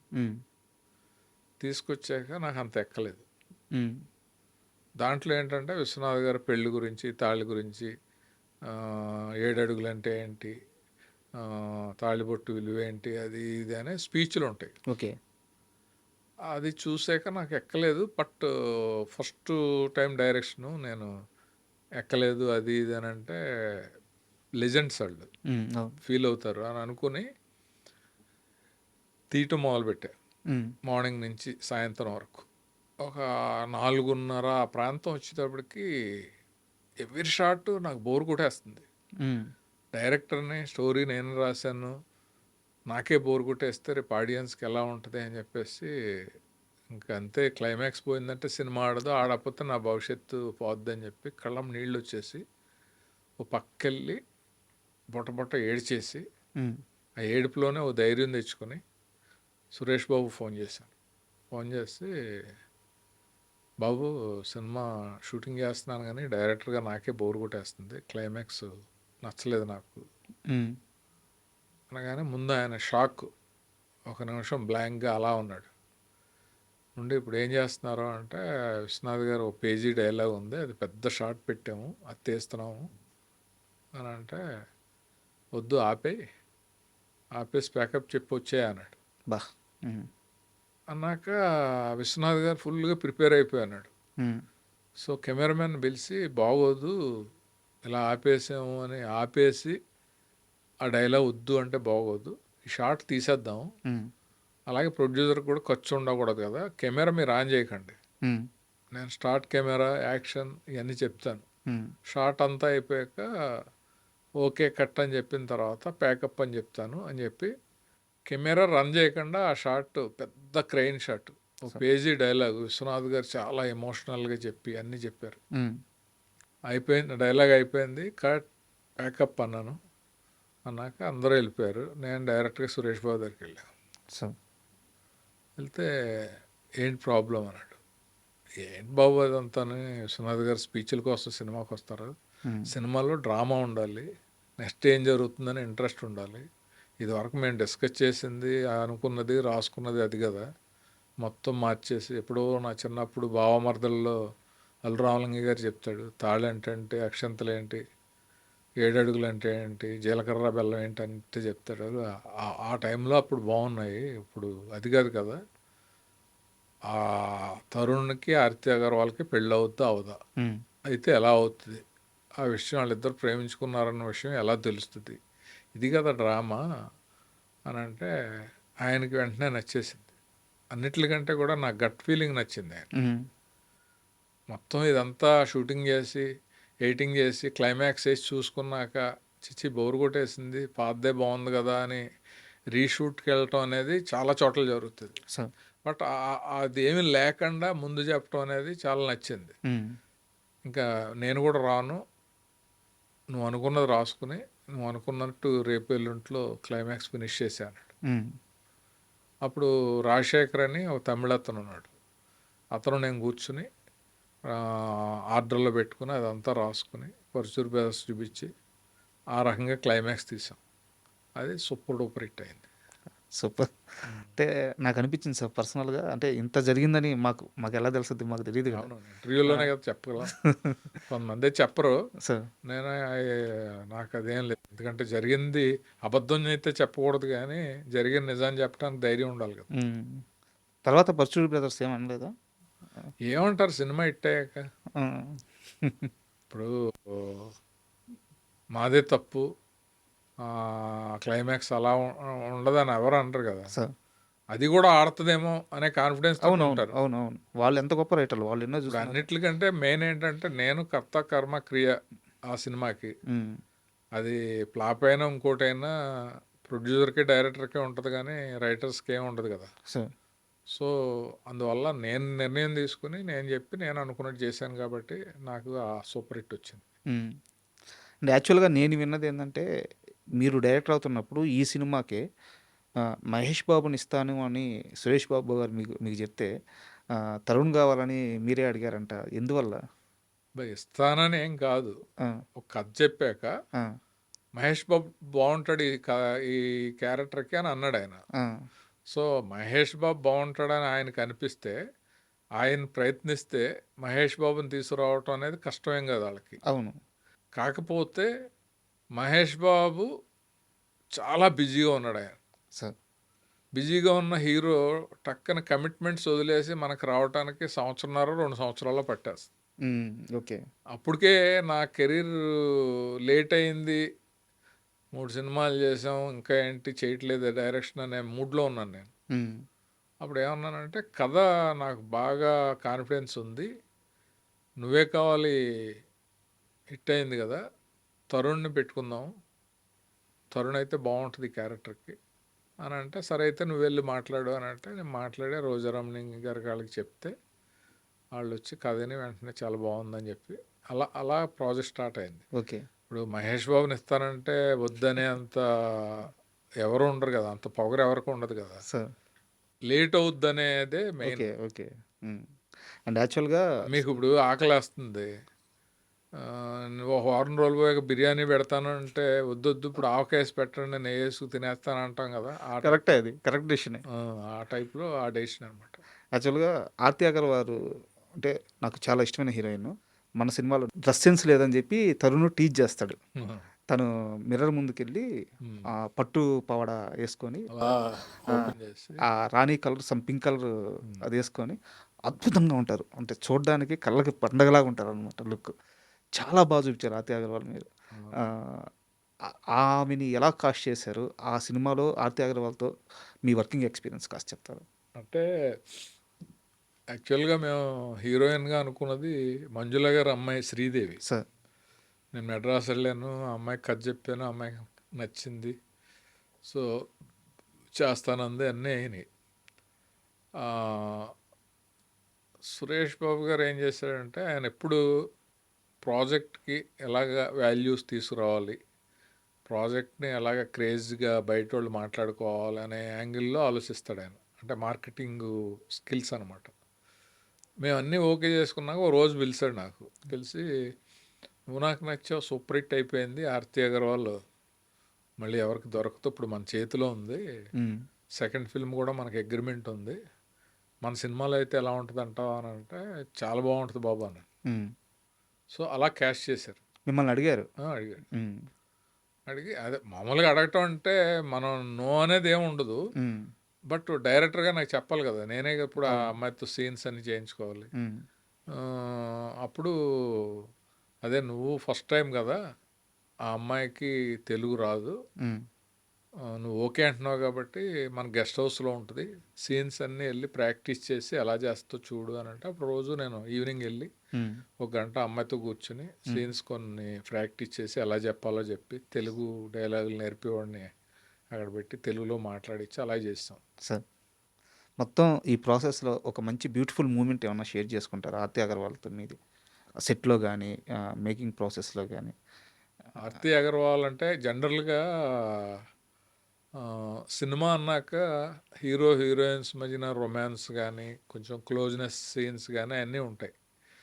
అవి కూడా వాళ్ళ ఫాదర్ వచ్చేవాడు హ్మ్. అగర్వాల్ అని. అతను ఏంటంటే కమర్షియల్ యాంగిల్లో డబ్బులు రెమ్యునరేషన్ తీసుకోవటం అనేది ఒక పార్ట్ అయితే, సెంటిమెంటల్గా కూతుర్ని కాపాడుకోవాలి, హ్మ్. కొంచెం కూతుర్ని ఎక్స్పోజ్ చేయనివ్వకూడదు అనేది ఉండేది. బట్ ఈ అమ్మాయి క్యారెక్టర్ పరంగా జస్టిస్ చేయాలి, ఈ క్యారెక్టర్కి ఇలా చేయాలి కాబట్టి చేయాలి అనేది ఈ అమ్మాయికి ఉండేది. సో వాళ్ళిద్దరికి ఏముంది అనేది పక్కన పెట్టేస్తే డైరెక్టర్కి కానీ ప్రొడ్యూసర్కి కానీ మాకు కానీ ఆ, నేను యాజ్ ఏ డైరెక్టర్గా ఆ సీన్ పర్ఫెక్ట్గా రావాలి అనే దానికోసం మెల్లిగా ఆయన్ని డైవర్ట్ చేసి హ్మ్. ఆ, ఇంకో కారులో రమ్మని, ఆ హ్మ్. కార్ డ్రైవర్ని ఒక గంట లేట్గా తీసుకురా అని చెప్పి ఆ లోపు ఆ సీన్ అవగొట్టి అప్పుడు ఆ అమ్మాయి హ్యాపీ అయ్యి తరుణ్ హ్యాపీ అయ్యి హ్మ్. మా యూనిట్ అంతా బలి చేశారండి, అతను ఉంటే చైనోడి సీను అది ఇదని. హ్మ్. అలాంటిది ఒకటి జరిగింది. ఇది కూడా ట్రబుల్ షూటింగే. తర్వాత ఎందుకో వాళ్ళిద్దరి మధ్యన చిన్న క్లాష్ వచ్చింది. సార్. క్లాష్ వచ్చి వాళ్ళు మాట్లాడుకోవట్లేదు. హ్మ్. అప్పుడు కరెక్ట్గా మేము అవుట్డోర్ షూటింగ్ రాజమండ్రి వెళ్తున్నాం. నిండు గోదావరి కదా సాంగ్, ఆ సాంగ్ చాలా ఇష్టపడి రాయించుకుని చేయించుకున్న సాంగ్. సార్. దాంట్లో వీళ్ళిద్దరు ఎక్స్ప్రెషన్స్ బాగుండాలి, వీళ్ళిద్దరు ఫుల్ ఒకరినొకళ్ళు అర్థం చేసుకొని ఇన్వాల్వ్ అయ్యి పర్ఫామ్ చేయాలనేది నా ఫీలింగ్. వాళ్ళ ప్రేమ కూడా ఆ సీన్ ముందే పండుంటది. ఉంటుంది ఆ! అని. అందుకుని మేము లక్కీగా ముగ్గురం కలిసి ఒకే ట్రైన్లో వెళ్ళాం రాజమండ్రి. హీరో, హీరోయిన్ మీరా? ఆ, ఆ! ఒకే ట్రైన్లో ఒకే కూపేలో. హ్మ్. సో వాళ్ళిద్దరిని రిక్వెస్ట్ చేసి మళ్ళీ వాళ్ళకి మాట్లాడుకునేలా చేసి హ్మ్. రాజమండ్రి వెళ్ళేటప్పుడు మళ్ళీ వాళ్ళు క్లోజ్ అయిపోయారు. హ్మ్. ఆ సాంగ్ స్క్రీన్ మీద అద్భుతంగా వచ్చింది. వచ్చింది. కులశేఖర్ గారు అనుకుంటాను అది రాసింది. కులశేఖర్ రాసి అవును. అండ్ 'ఆర్‌పి పట్నాయక్' గారి పాటలు కూడా చాలా ప్లస్ అయింది సినిమాకి. బాగా మ్యూజిక్. అవును. బాగా ఆ సినిమాకి అన్నీ కుదిరినాయి. సార్. కథ, music, photography, art direction, publicity డిజైన్స్తో సుద్దా అన్నీ కుదిరినాయి. Producer promotion. మీరు కూడా ఒక పాట రాసినట్టున్నారు. తర్వాత రాసారా సార్ ఏ పాటలన్నా? అంటే నేను ఇంకా ఆఫీసులకి వెళ్ళి నేను పాటలు రాస్తాను అనే ప్రొఫెషనల్లో టైప్ కాదు, కానీ ఇన్హెరెంట్ నాలో ఏదో ఉంది. హ్మ్. అది కథ రాస్తే కథ మీద ఉంటుంది, డైలాగ్స్ అప్పుడు డైలాగ్స్లో కూడా నేను ఆలోచిస్తాను. అలాగా ఒక హీరో హీరోయిన్కి మధ్యలో ఆ అమ్మాయి ఫీలింగ్స్ మీద ఇలా ఉంటే బాగుంటుంది అని రైటర్కి చెప్పడానికి ఒక ఫైల్ తయారు చేసుకున్నాను. ప్రతి సాంగ్లో ఇది మ్యాటరు, ఈ మ్యాటర్ రావాలని. అది ఆర్పి పట్నాయక్ నచ్చి వెంటనే ట్యూన్ చేశాడు. సార్ అది సురేష్ బాబు వాళ్ళకి పంపిస్తే 4 ట్యూన్లలో ఇది బాగుంది, ఈ పాట లిరిక్స్ కూడా బాగున్నాయి అని అనగానే ఆర్పి వచ్చి చరణాలు కూడా మీరే రాసండి అని చెప్పి ఫోర్స్ చేస్తే రాశాను. అది ఎలా ఎలా ఏదో ఏదో అయిపోతుంది, ఎదలో ఏదో మొదలైంది ఆ ఓకే పాట. ఓకే ఎలా ఎలా అనేది చంద్రబోస్ గారు రాశాడు. ఓకే అది కూడా సీక్వెన్స్ మొత్తం మ్యాటర్ రాసుకుని ఆయనకి ఎక్కడో ఫోన్లో ఉన్నప్పుడు చెప్పా. పొల్లాచిలోనే ఎక్కడో ఉన్నాడు, ఇలాగ పాట రాయాలి బోస్ గారు అంటే, సిచ్యువేషన్ ఏంటి కాశీ గారు, నేను మళ్ళీ అక్కడికి వచ్చే లోపు ఆలోచించుకుంటాను అని అంటే, ఏం లేదు, ఇప్పుడు మన మనసులో ఉన్నది వెళ్ళి చెప్పాలని ట్రై చేస్తాము, ఇప్పుడు చెప్పలేక నీళ్ళు నవ్వులుతూ కాళ్ళతోటి ఇలా అనుకుంటూ మళ్ళీ వెనక్కి వచ్చేస్తాము. అలాంటి ఫీలింగ్లో హీరోయిన్ తను ప్రేమించిన ప్రేమని హీరోకి ఎలా చెప్పాలని తపన పడడమే సాంగ్ అన్నాడు. వచ్చేసింది, అద్భుతంగా ఉన్న సిచ్యువేషను, మీరు వచ్చేటప్పుడు చూడండి అదర్ కూడా వేస్తాను అది ఇది అని చెప్పి ఎలా ఎలా తెలుపును అనే పాట అదిరిపోయింది సాంగ్. చాలా కాలేజీల్లో సార్ అంటే కాలేజీలో ఫెస్టులు జరుగుతుంటాయి కదా, వాటిల్లో అమ్మాయిలు డ్యాన్స్ వేసే అంటే ఈ పాట లేకుండా అమ్మాయి ఆ ఫెస్ట్లో ప్రతి కాలేజీలో ఈ పాటకి డ్యాన్స్ వేసేవాళ్ళు అమ్మాయిలు. ఎందుకంటే ప్రేమను ఎలా వ్యక్తపరచాలనేది అబ్బాయిలకి చాలా పాటలు ఉన్నాయి, అవును, అమ్మాయిలకి ఎక్కువ పాటలు లేవు. సో చాలామంది లేడీస్ ఈ సాంగ్ని ఓన్ చేసుకున్నారు. అవును సార్, అది యాక్చువల్గా మీరు కళ్యాణ్ రామ్ గారిని పరిచయం చేసే ముందు నాకు తెలిసిన ఇన్ఫర్మేషన్ అడుగుతున్నాను, కరెక్ట్ కాదో చెప్పండి.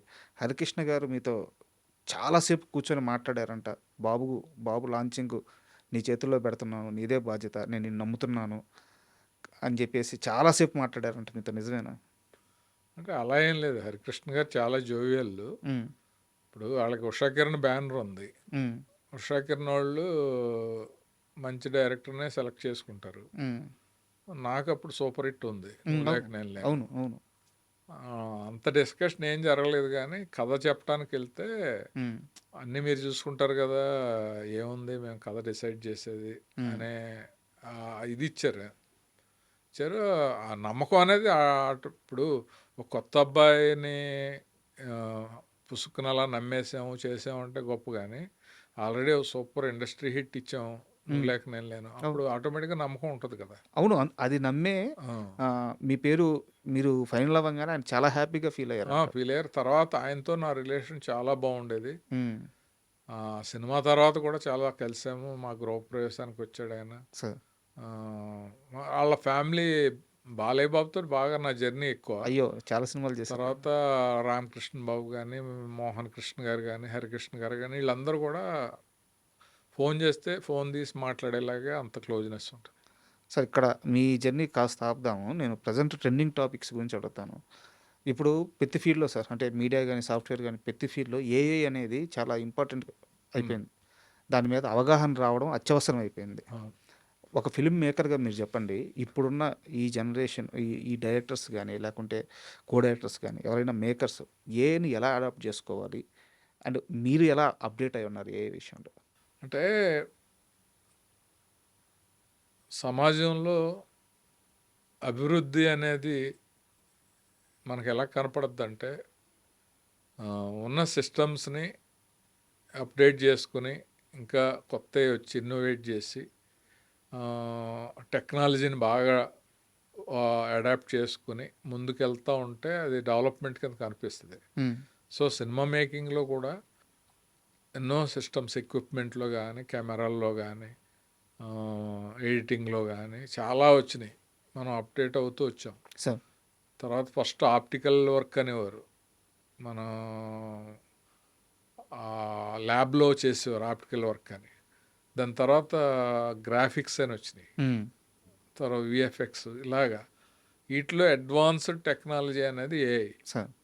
నా ఉద్దేశం దాన్ని మిస్యూజ్ చేయకుండా పర్ఫెక్ట్గా యూజ్ చేసుకుంటే అద్భుతాలు సృష్టించవచ్చు.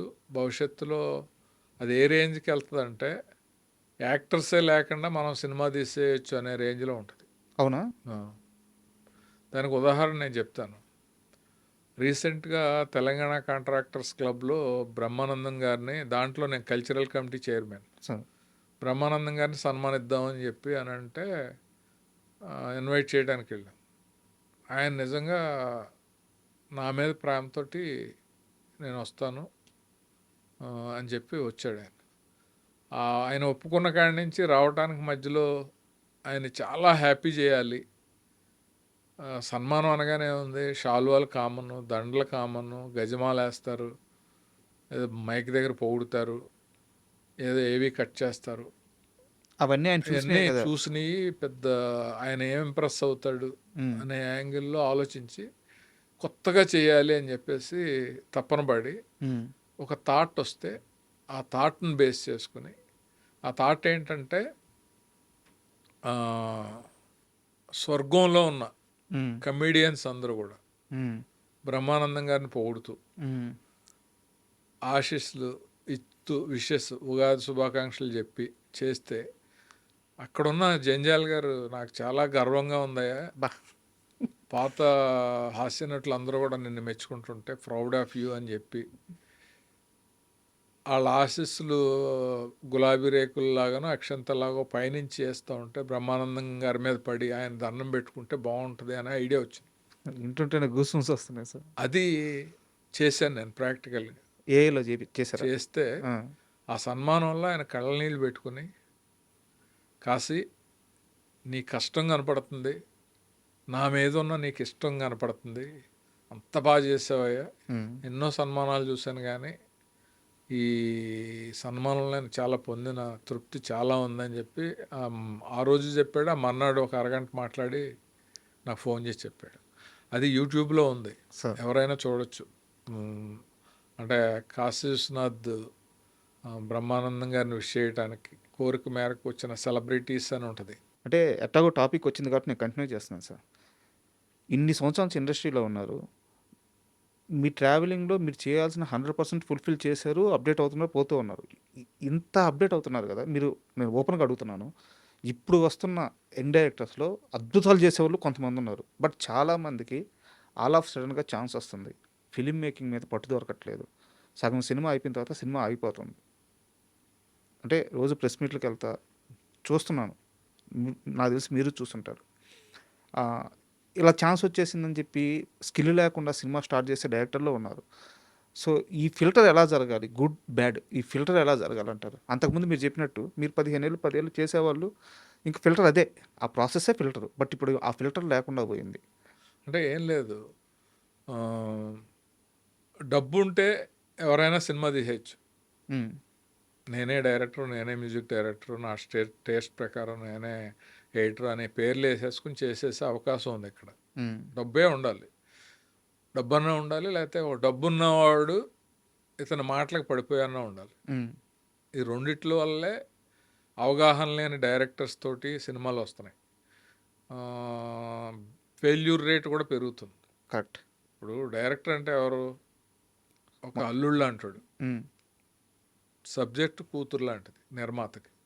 కూతురు జీవితం బాగుండాలన్నా, తన జీవితం బాగుండాలన్నా అల్లుడిని సెలెక్ట్ చేసుకునేటప్పుడు సరైనోడిని సెలెక్ట్ చేసుకుంటే ప్రాజెక్టు సరైన విధానంలో వెళ్తుంది.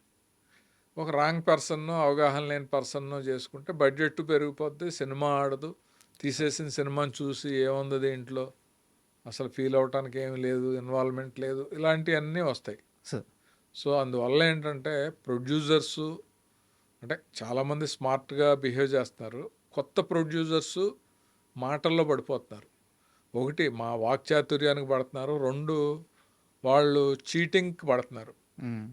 ఏమండి 50 లక్షల్లో సినిమా తీసేస్తాను మీకు, నిర్మాత ప్రెస్ మీట్లు పేర్లు అన్నీ వచ్చేస్తాయంటే, అతను ఏ రియల్ ఎస్టేట్లోనూ ఒక 5 కోట్లు 10 కోట్లు సంపాదిస్తే 50 లక్షలే కదా అని దిగుతాడు. అది షెడ్యూల్ అయ్యే మధ్యలోనే ఆగిపోద్ది. అతను అప్పటికి ఊరంతా ప్రెస్ మీట్లు పెట్టి నేను నిర్మాతనే సినిమా తీస్తున్నానని అడావుడిగా చెప్పుకుని ఉంటాడు. మళ్ళీ పరువు తక్కువ అని చెప్పి ఇంకొక 50 లక్షలు, ఇంకొక 50, అలాగే 7-8 కోట్లు అయిన సందర్భాలు కూడా ఉన్నాయి. అయిపోయింది జీవితం, అయిపోయింది. డైరెక్టర్కి ఆ ప్రాసెస్లో మెయింటెనెన్స్ అంతా పోద్ది, ప్రొడ్యూసర్కి మొత్తం పోద్ది, మెయింటెనెన్స్ కూడా లేకుండా పోద్ది. అంతే కదా. అయితే నాకు తెలిసిన రియల్ టైం ఎక్స్పీరియన్స్ చెప్తాను. మీ దగ్గరికి సూట్ కేసులో డబ్బు పెట్టుకొని ఒక వ్యక్తి వస్తే కోటీశ్వరుడు, "ఆ, సార్ మనం సినిమా చేద్దాం సార్, నేనే హీరోని, ఆ, మీరు డైరెక్షన్ చేయాలి" అని వస్తే, ఆ రోజు మీరు సినిమా తీసేస్తే, ఈ లెక్కలు ఏమి వేసుకోకుండా మీరు సినిమా కానీ తీసేస్తే, మీకు ఒక 40-50 లక్షలు ఎంతో వచ్చును. మీ రెమ్యునరేషన్ మీకు వచ్చేస్తుంది సార్. నాటే స్మాల్ అమౌంట్ సార్, 40-50 లక్షలు అంటే. ఈ ప్రాజెక్ట్ కరెక్ట్ కాదు, ఇతను నష్టపోతాడు అని చెప్పి మీరు అతనికి అర్థమయ్యేలాగా చెప్పి మీరు అతన్ని వెనక్కి పంపించారు. అవును, ఇది జరిగింది వాస్తవం. గుర్తుందా ఇది మీకు? ఇది అంటే కుర్రాడు యంగ్స్టర్ ఉమ్, మా ఇంటికి వచ్చాడు. మామూలుగా సూట్ కేసుని పట్టుకుని వచ్చాడు. ఎవరో ఏదో మెడికల్ రిప్రజెంటేటివ్ లా అని అనుకుంటే, ఎవరు బాబు నువ్వు అంటే, సినిమా తీయటానికి వచ్చానండి. ఉమ్, రా కూర్చో అని చెప్పి, ఏంటి చెప్పు అని అంటే, ఎలాగా అంటే, సినిమా అంటే ఆషామాషి కాదు, మంచి స్టోరీ ఉండాలి, ఆ స్టోరీకి తగ్గట్టు ఒక హీరో ఉండాలి. లేదండి నేనే హీరోనండి, నేనే హీరోని, ఇదిగో 10 లక్షలు తెచ్చాను మీకు ఇస్తున్నాను, అడ్వాన్స్. మీరు సినిమా చేసి పెట్టాలి నాకు, ఉమ్, మీ గురించి బాగా విన్నాను నేను ఉమ్, అన్నాడు. అంటే నేను, నీ సినిమా తీయటం అనేది నీకు ప్రాఫిట్ రావాలి కదా, నువ్వు పెట్టిన డబ్బులు వెనక్కి రావాలి కదా, నీకు పేరు రావాలి కదా, నువ్వు హీరోగా అయితే అన్నీ రావు. ఉమ్, ఓ మంచి హీరోని పెట్టి, నీకు ఓ మంచి క్యారెక్టర్ని పెట్టి మనం కట్ చేసి సినిమా చేద్దాం. తొందరపడి మొదలెట్టేయటం అనేది నా వల్ల అవ్వదు. ఉమ్, నీ డబ్బును చూసి నేను ఏదో నిన్ను ట్రాప్ చేసి చేస్తానని అనే టైప్ కూడా కాదు నేను. ఉమ్, దీనికి ఒప్పుకుంటే నేను అడ్వాన్స్ తీసుకుంటాను, లేదంటే నీ డబ్బులు నువ్వు పట్టుకెళ్ళిపో. ఉమ్, లేదండి ఎల్లుండే మొదలెట్టాలి, నేనే హీరో అన్నాడు. తీసుకెళ్ళిపో నీ డబ్బులు అని. ఇతను అంత అనుకున్నాడు, కానీ అంత ఈజీగా ఎవరు దొరుకుతారు అని అంటే ఒకడు దొరికాడు. నేను ఆ రోజు సురేష్ ప్రొడక్షన్స్కి ఏదో పని ఉంటే పరిగెట్టుకుంటూ వచ్చాడు. సార్ మొదలెట్టేసామండి, ఇక్కడే షూటింగ్ జరుగుతుంది. వెరీ గుడ్ అని. అది డిజాస్టర్ అయింది. తర్వాత వచ్చి ఆ రోజు మీరు చెప్తే వినలేదని బాధపడ్డాడు ఆ హీరో. ఉమ్, ఇవన్నీ జరిగినాయి. మనం డబ్బులు వస్తున్నాయి కదా అని చెప్పి చీటింగ్ చేయలేం కదా. సార్. అతను చేయటం కాదు, నన్ను నేను చేసుకోలేను ఫస్ట్. ఆ ప్రాసెస్లో అతనికి మంచి జరిగిందా ఏం జరిగిందా అనేది అతను, ఎందుకంటే అనుకున్నాడంటే వాళ్ళు ఆగరు కదా. సార్. బట్ వాళ్ళు ఆగుతారు లేదా అనేది మనకు అనవసరం, చెప్పాల్సిన బాధ్యత మనకు ఉంది ఉమ్. జెన్యూన్గా అని నేను అప్పుడు అలా చెప్పా. అండ్ డబ్బు ప్రస్తావన వచ్చింది కాబట్టి ఒక ప్రశ్న అడుగుతాను, మీకు ఇష్టమైతే సమాధానం చెప్పండి, లేదా స్కిప్ చేసేద్దాము. ఆ, నేను తెలుసుకున్నది, కాశీ విశ్వనాథ్ చేసింది 2 సినిమాలు డైరెక్టర్గా. యాక్టర్గా చాలా సినిమాలు చేశారు, 250 పైగా సినిమాలు ఏవో చేశారు. కానీ 250 సినిమాల్లో రెమ్యునరేషన్ తీసుకుంది, పూర్తి రెమ్యునరేషన్ తీసుకుంది చాలా తక్కువ. చాలామందికి ఫ్రీగా కూడా చేస్తున్నారు మీరు. ఎందుకంటే వాళ్ళంతా మీ కో డైరెక్టర్లు, మీ అసోసియేట్ అసిస్టెంట్లు ఇప్పుడు డైరెక్టర్ అయ్యారు కాబట్టి వాళ్ళ కోసం కూడా చేసిన రోజులు ఉన్నాయి. అవును. చాలామంది దగ్గర రెమ్యునరేషన్ కూడా తీసుకోలేదు. కానీ కాశీ విశ్వనాథ్ కోటీశ్వరుడే. ఫైనాన్షియల్గా డిసిప్లిన్ చాలా ఎక్కువ. హైదరాబాదులో చాలా స్థలాలు కొన్నాడు. అట్ ప్రజెంట్ కూడా కాశీ రియల్ ఎస్టేట్ బిజినెస్లో షేర్లు ఉన్నాయి, తెలిసింది. నిజమా అవుతాం సార్? రియల్ ఎస్టేట్ బిజినెస్ చేయటం అనేది అబద్ధం. రియల్ ఎస్టేట్లో షేర్లు ఉన్నది కూడా అబద్ధమే. బట్ ఫైనాన్షియల్ ప్లానింగ్ అనేది ఉంది. నేను ఆ రోజుల్లో నా వైఫ్ సైడ్ కానీ మా ఫాదర్ సైడ్ కానీ ఇక్కడ సంపాదించినవి కాదు, తక్కువ టైంలో కొన్ని ప్లేసెస్ తీసుకోవటం, అవి బాగా పెరగటం.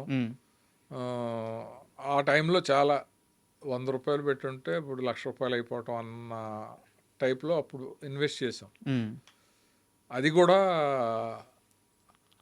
ఒక రకంగా కెరీర్లో బ్యాడ్ టైంలో నా గుడ్ టైం లాగా. నా సెకండ్ ఫిల్మ్ డైరెక్షన్ అయిపోయిన తర్వాత థర్డ్ ఫిల్మ్ చేయటానికి వచ్చే గ్యాప్లో చేసిన ఇన్వెస్ట్మెంట్స్ అన్నీ కూడా అది గోల్డెన్ టైం అనమాట ఇన్వెస్ట్మెంట్స్కి. ఆ గోల్డెన్ టైం అనేది నాకు వర్కౌట్ అయింది. దట్టు నా మెంటాలిటీ కూడా బేసిక్గా అలవాట్లు లేవు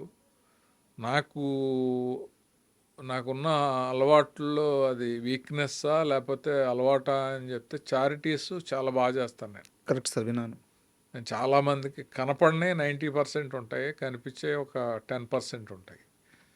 ఎందుకు అని అంటే చాలా ట్రబుల్స్‌లో ఉన్నవాళ్ళని, కష్టాల్లో ఉన్నవాళ్ళని కింద నుంచి పైకొచ్చి ఒక పూట భోజనం గూడా లేని వాళ్ళని చూసే ప్రాసెస్‌లో ఎదిగాను నేను. అసిస్టెంట్ డైరెక్టర్ స్థాయి నుంచి ఒక డైరెక్టర్ స్థాయికి, ఒక డైరెక్టర్స్ అసోసియేషన్ ప్రెసిడెంట్ స్థాయికి ఎదిగాను. సార్. అసోసియేషన్‌లో 2000 మంది మెంబర్లుంటే ఆళ్ళలో 100 మందికే పనుంటది.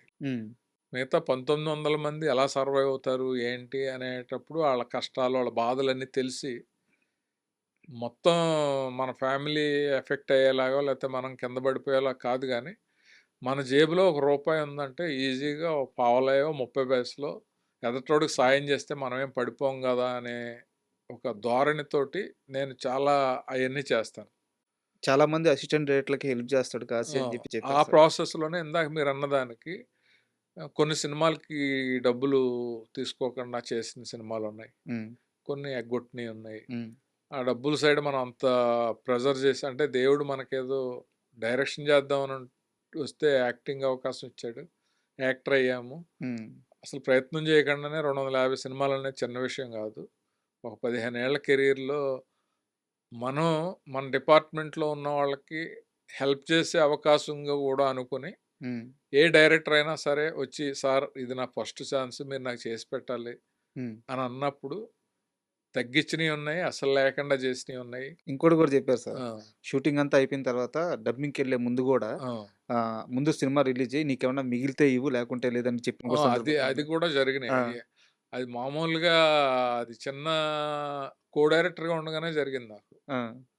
అది జగపతి బాబు గారి ఫాదరు సార్. ఆహ్, రాజేంద్ర ప్రసాద్ గారు. రాజేంద్ర ప్రసాద్ గారు లెజెండ్ ఆయన. సార్. ఆయన నన్ను ఎందుకో లైక్ చేసేవాడు ఆయన. హ్మ్. ఫస్ట్‌లోనే ఆయన ఇష్టం అనిపించేసింది. ఎందుకంటే ఆయన కో డైరెక్టర్‌గా నేను హైదరాబాద్, మెడ్రాస్ నుంచి వస్తే దసరా బుల్లోడులో ఒక కారు ఉండేది. ఆ కారు యేసుకొని ఆయనొచ్చాడు నన్ను రిసీవ్ చేసుకోవటానికి. సార్. ఆ దసరా బుల్లోడు రిలీజ్ అయినప్పుడు బచ్చా అప్పుడు మనం హ్మ్. చిన్న కుర్రోడిని. చాలా హ్యాపీ ఫీల్ అయిపోయాను నేను. ఆయన నా కోసం ఇలా వచ్చాడు. అలాంటి ఆయనకి ఆ సినిమా చివరికొచ్చేటప్పటికి కొంచెం ఒక 15,00,000 డెఫిషియట్ లాగా ఏదో డిస్కషన్స్‌లో ఇనబడింది. ఇనబడితే ఓ రోజెళ్ళి సార్ నాకు ఇంకా 40,000 50,000 రావాలి. హ్మ్. ఆహ్, శరత్ గారికి ఎంతో ఉంది. ఇలా ఎడిటర్స్‌కుంది. కెమెరామెన్‌కుంది. ఆళ్ళందరితో మాట్లాడతాను. హ్మ్. మీరసలు ఏ పైసా గూడా ఇవ్వక్కర్లేదు. మనం సినిమా రిలీజ్ జేసేద్దాం సార్ అన్నాను. అబ్బా! అనంటే ఆయన ఇలా చూసి ఇలా తట్టి, "పిచ్చోడా! 'వివి రాజేంద్ర ప్రసాద్' గురించి నీకు తెలీదు" అనే నవ్వు నవ్వాడు. కట్ చేస్తే మర్నాడు టేబుల్ మీద డబ్బులు అలాగా 20,00,000 ఎంతో ఉన్నాయి. మా అందరికి గూడా టక టక టక టక అందరికి ఇచ్చి అప్పు జేసే సార్. ఆ సినిమా కంప్లీట్ అయింది. రిలీజ్ అయింది. అదెళ్ళి జగపతి బాబుతోటి చెప్పాడంట. "అరేయ్! కాశీ ఇలాగ కొడుకులాగా ఆలోచించాడురా" అని. హ్మ్. ఆ షూటింగ్‌లో "ఏంటి కాశీ నాన్నే బుట్టలో పడేసావు. నాతోటి ఇలా అన్నాడు" హ్మ్. అని అంటే, "ఏం లేదు బాబు. ఏ ప్రొడ్యూసర్ అయినా అలాగే అంటాం" హ్మ్. అని అన్నాను నేను. అప్పుడు అలా జరిగింది. ఇయన్నీ విన్నాను సార్ నేను. యాక్చువల్‌గా ఈ 2, 3 రోజుల్లో మీ ఇంటర్వ్యూ కోసం హ్మ్. ఆహ్, అందరితో మాట్లాడుతుంటే చాలా గొప్పగా చెప్పారు. అసిస్టెంట్ డైరెక్టర్లు, అసోసియేట్ డైరెక్టర్లు ఎవరికన్నా హెల్ప్ ఉంటే ఫస్ట్ సహాయం జేస్తాడు. హ్మ్. అలా అని జెప్పేసి మళ్ళీ డబ్బులనేమన్నా విచ్చలవిడిగా చూస్తాడంటే కాదు. అతను చెయ్యి బెట్టి కొన్న ప్రతి ల్యాండు ఖచ్చితంగా తక్కువ సమయంలో రేట్లు పెరిగినియి హ్మ్. అని అదే జెప్పేసి. నిజమే ఆ! కదా! It's a luck, God gift అది. అంటే రియల్ ఎస్టేట్‌లో తెలివితేటల కంటే కూడా నా ఉద్దేశంలో టైమింగు, లక్కు చాలా ఇంపార్టెంట్. సార్. ఆ టైంలో, ఆ ప్లేస్‌లో మనం కొనడానికి మన దగ్గర డబ్బులున్నాయి. హ్మ్. కొనాలని మనం వెళ్లి ప్రయత్నం చేశాము అనేది చాలా ఇంపార్టెంట్. నేను తెలివిగా ప్లాన్ చేశాను అంటే ఇప్పుడు ఇప్పుడు నేను చేయలేం కదా! సార్. ఇప్పుడు గజం ఎక్కడ చూసినా 2,00,000, 3,00,000 అయిపోయాక నా తెలివితేటలేముంటాయి? సో, అందువల్ల బట్ ఒకటేంటంటే డబ్బు అనేది మనం చాలా రెస్పెక్ట్ ఇవ్వాలి. లక్ష్మీదేవి అంటామా? లేకపోతే ఇంకో ఏదో పేరు పెట్టుకుంటాం. రెస్పెక్ట్ ఇస్తే మనకి కలిసొచ్చేలాగా చేస్తది. మనం పడిపోకుండా చూస్తది. హ్మ్. ఇయన్నీ ఉంటాయి. దుబారా చేసేసి మీనింగ్‌లెస్ ఎక్స్‌పెండిచర్ చేసేసి, రేపు అనేది ఒకటుంటది అనేది ఆలోచించకుండా చేసేసినోళ్ళందరూ గూడా చాలా ఇబ్బంది పడ్డారు. దేకిచ్చేస్తది మనిషిని. ఆహ్! ఎక్కడికెళ్ళినా డబ్బు పుట్టదు. డబ్బు లేకపోతే రోజు గడవదు. సో, అందువల్ల ఏంటంటే నేను ఎవరికైనా ఓ మాట చెప్తాను. పెద్దలు దీపం ఉండగా ఇల్లు చక్కబెట్టుకోరా అని అంటారు. దాని అర్థం మనం కరెక్ట్‌గా, పర్ఫెక్ట్‌గా తెలుసుకుంటే. హ్మ్. నీకు ఆదాయం వచ్చినప్పుడు ఆ ఆదాయాన్ని సద్వినియోగం చేసుకోరా అని అర్థం. సార్. సో, ఒకవేళ నీకు టైం లేకపోతే దీపం ఉన్నప్పుడు ఇల్లు చక్కబెట్టుకునే టైం నీకు లేకపోతే అట్‌లీస్ట్ ఒక టార్చ్ లైట్ కొనుక్కో. ఆ వెలుగులో అయినా నువ్వు చక్కబెట్టుకోవచ్చు. హ్మ్. అని నేను సరదాగా అందరితోటి ఇంటర్వ్యూలో కూడా చెప్తాను నేను. అంటే మనకి మనం నమ్ముకుని ఒక ఫ్యామిలీ వచ్చినప్పుడు ఆ ఫ్యామిలీతో గేమ్‌లు ఆడకూడదు. Correct sir. సో, ఆళ్ళ భవిష్యత్తు గాని, పిల్లల చదువులు గాని ఎవ్వరిని అడిగినా ఇండస్ట్రీలో టైం బాగోకపోతే, సక్సెస్ లేకపోతే రూపాయి కూడా హెల్ప్ చేయరు. హ్మ్. ఎవ్వరికీ చేయరు. మీతోటి అవసరం ఉందంటే పాతాళంలో ఉన్న తవ్వి బయటికి తీసుకొచ్చి మీకు మర్యాదలు చేసి మిమ్మల్ని ఇచ్చేస్తారు. అవసరం లేదంటే పక్కంటే ఎళ్ళినా పట్టించుకోని పరిస్థితులు ఇండస్ట్రీలో 90% చూశాను నేను. ఎందుకంటే చాలా మందిని చూశాను. సార్. ఒక ప్రొడ్యూసరు ఇల్లు చూసి ఆహా! ఎలా ఉండాలి అని అనుకునే స్టేజ్ నుంచి నేను కారు కొనుక్కొని కారులో ఎళ్తుంటే అదే ప్రొడ్యూసరు లూనా మీద ఎళ్ళటం చూశాను నేను. అబ్బా! సో, అయన్నీ చూసినప్పుడు మనకేముంటది అనంటే అయన్నీ దేనివల్ల? జాగ్రత్త లేకపోవడం వల్ల. జాగ్రత్త లేకపోవటం. ముందు చూపు జాగ్రత్త. ముందు చూపు, జాగ్రత్త, తర్వాత రోజులన్నీ ఇలాగే ఉంటాయి. హ్మ్. ఉండవుగా. రోజు మన ఇంటికి కారొస్తే, రోజు మనం యాక్టర్‌లా ఉంటాం. రోజు మనకి క్యారవాన్ ఉంటది. రోజు ఫోను చేసి మేనేజరు చెక్కులు పంపిస్తాడు అనేది ఎవడికి జరుగుతది? ప్రపంచంలో హీరోలకే జరగదు. అవును. హీరోలు పెద్ద పెద్ద హీరోలకే 5 ఏళ్ళు, 10 ఏళ్ళు గ్యాప్ వచ్చినోళ్ళున్నారు. ఉన్నారు. అవును. సో, ఆఫ్టర్ ఆల్ టెక్నీషియన్స్ ఆళ్ళు ఎంత జాగ్రత్తగా ఉండాలి? ఇంకోటి మనం విలేజెస్‌లో ఉన్నప్పుడు, మన ఊర్లో మనం ఉన్నప్పుడు, మనం చదివినప్పుడు ఒక వ్యాపారం చేస్తే లాభం వస్తది. ఒక వ్యవసాయం చేస్తే ఆదాయం వస్తది. ఒక ఉద్యోగం చేస్తే జీతం వస్తది. బట్ సినిమా ఫీల్డ్‌లో అలా గాదు. అక్కడ గ్యారంటీ ఉంది ఆటిలికి. ఆ లైఫ్ అంతా పణంగా పెట్టి ఇక్కడ ఓ 15 ఏళ్ళు మనం ఇండస్ట్రీలో ఆ 15 ఏళ్ళలో జాగ్రత్తతోటో, డెడికేషన్ తోటో స్మార్ట్‌గా ఆలోచించో పైకి రాకపోతే ఈ కెరీర్ అంతా వేస్టే కదా! లైఫే వేస్ట్ సార్. అయిపోయింది. బయటికెళ్తే మనకు ఉద్యోగం చేసుకోవడానికి ఏజ్ బార్ అయిపోద్ది. ఇంకో పని కూడా మనకి రాదు. ఈ పని తప్ప వేరే రాదు. అలాంటప్పుడు ఎంత అట్‌లీస్ట్ ఫైనాన్షియల్ డిసిప్లిన్ అన్నా ఉంటే పోజేసుకున్న దాంతోటి ఎవరిని అడగకుండా దాంతో హ్యాపీగా బతకటానికి ఫ్యామిలీకి గాని, మనకు గాని ఉంటదే ఉపయోగం అనేది నా ఫీలింగ్. యాక్చువల్‌గా ఇది సార్ ఇంటర్వ్యూ. అంటే సినిమాలు మాకిష్టం. మీరు మాకిష్టం. అంటే మీరు మీన్స్ ఏందంటే ఆర్టిస్టులు గాని, డైరెక్టర్లు గాని మీరు మాకిష్టం. మీ సినిమాలు మాకిష్టం.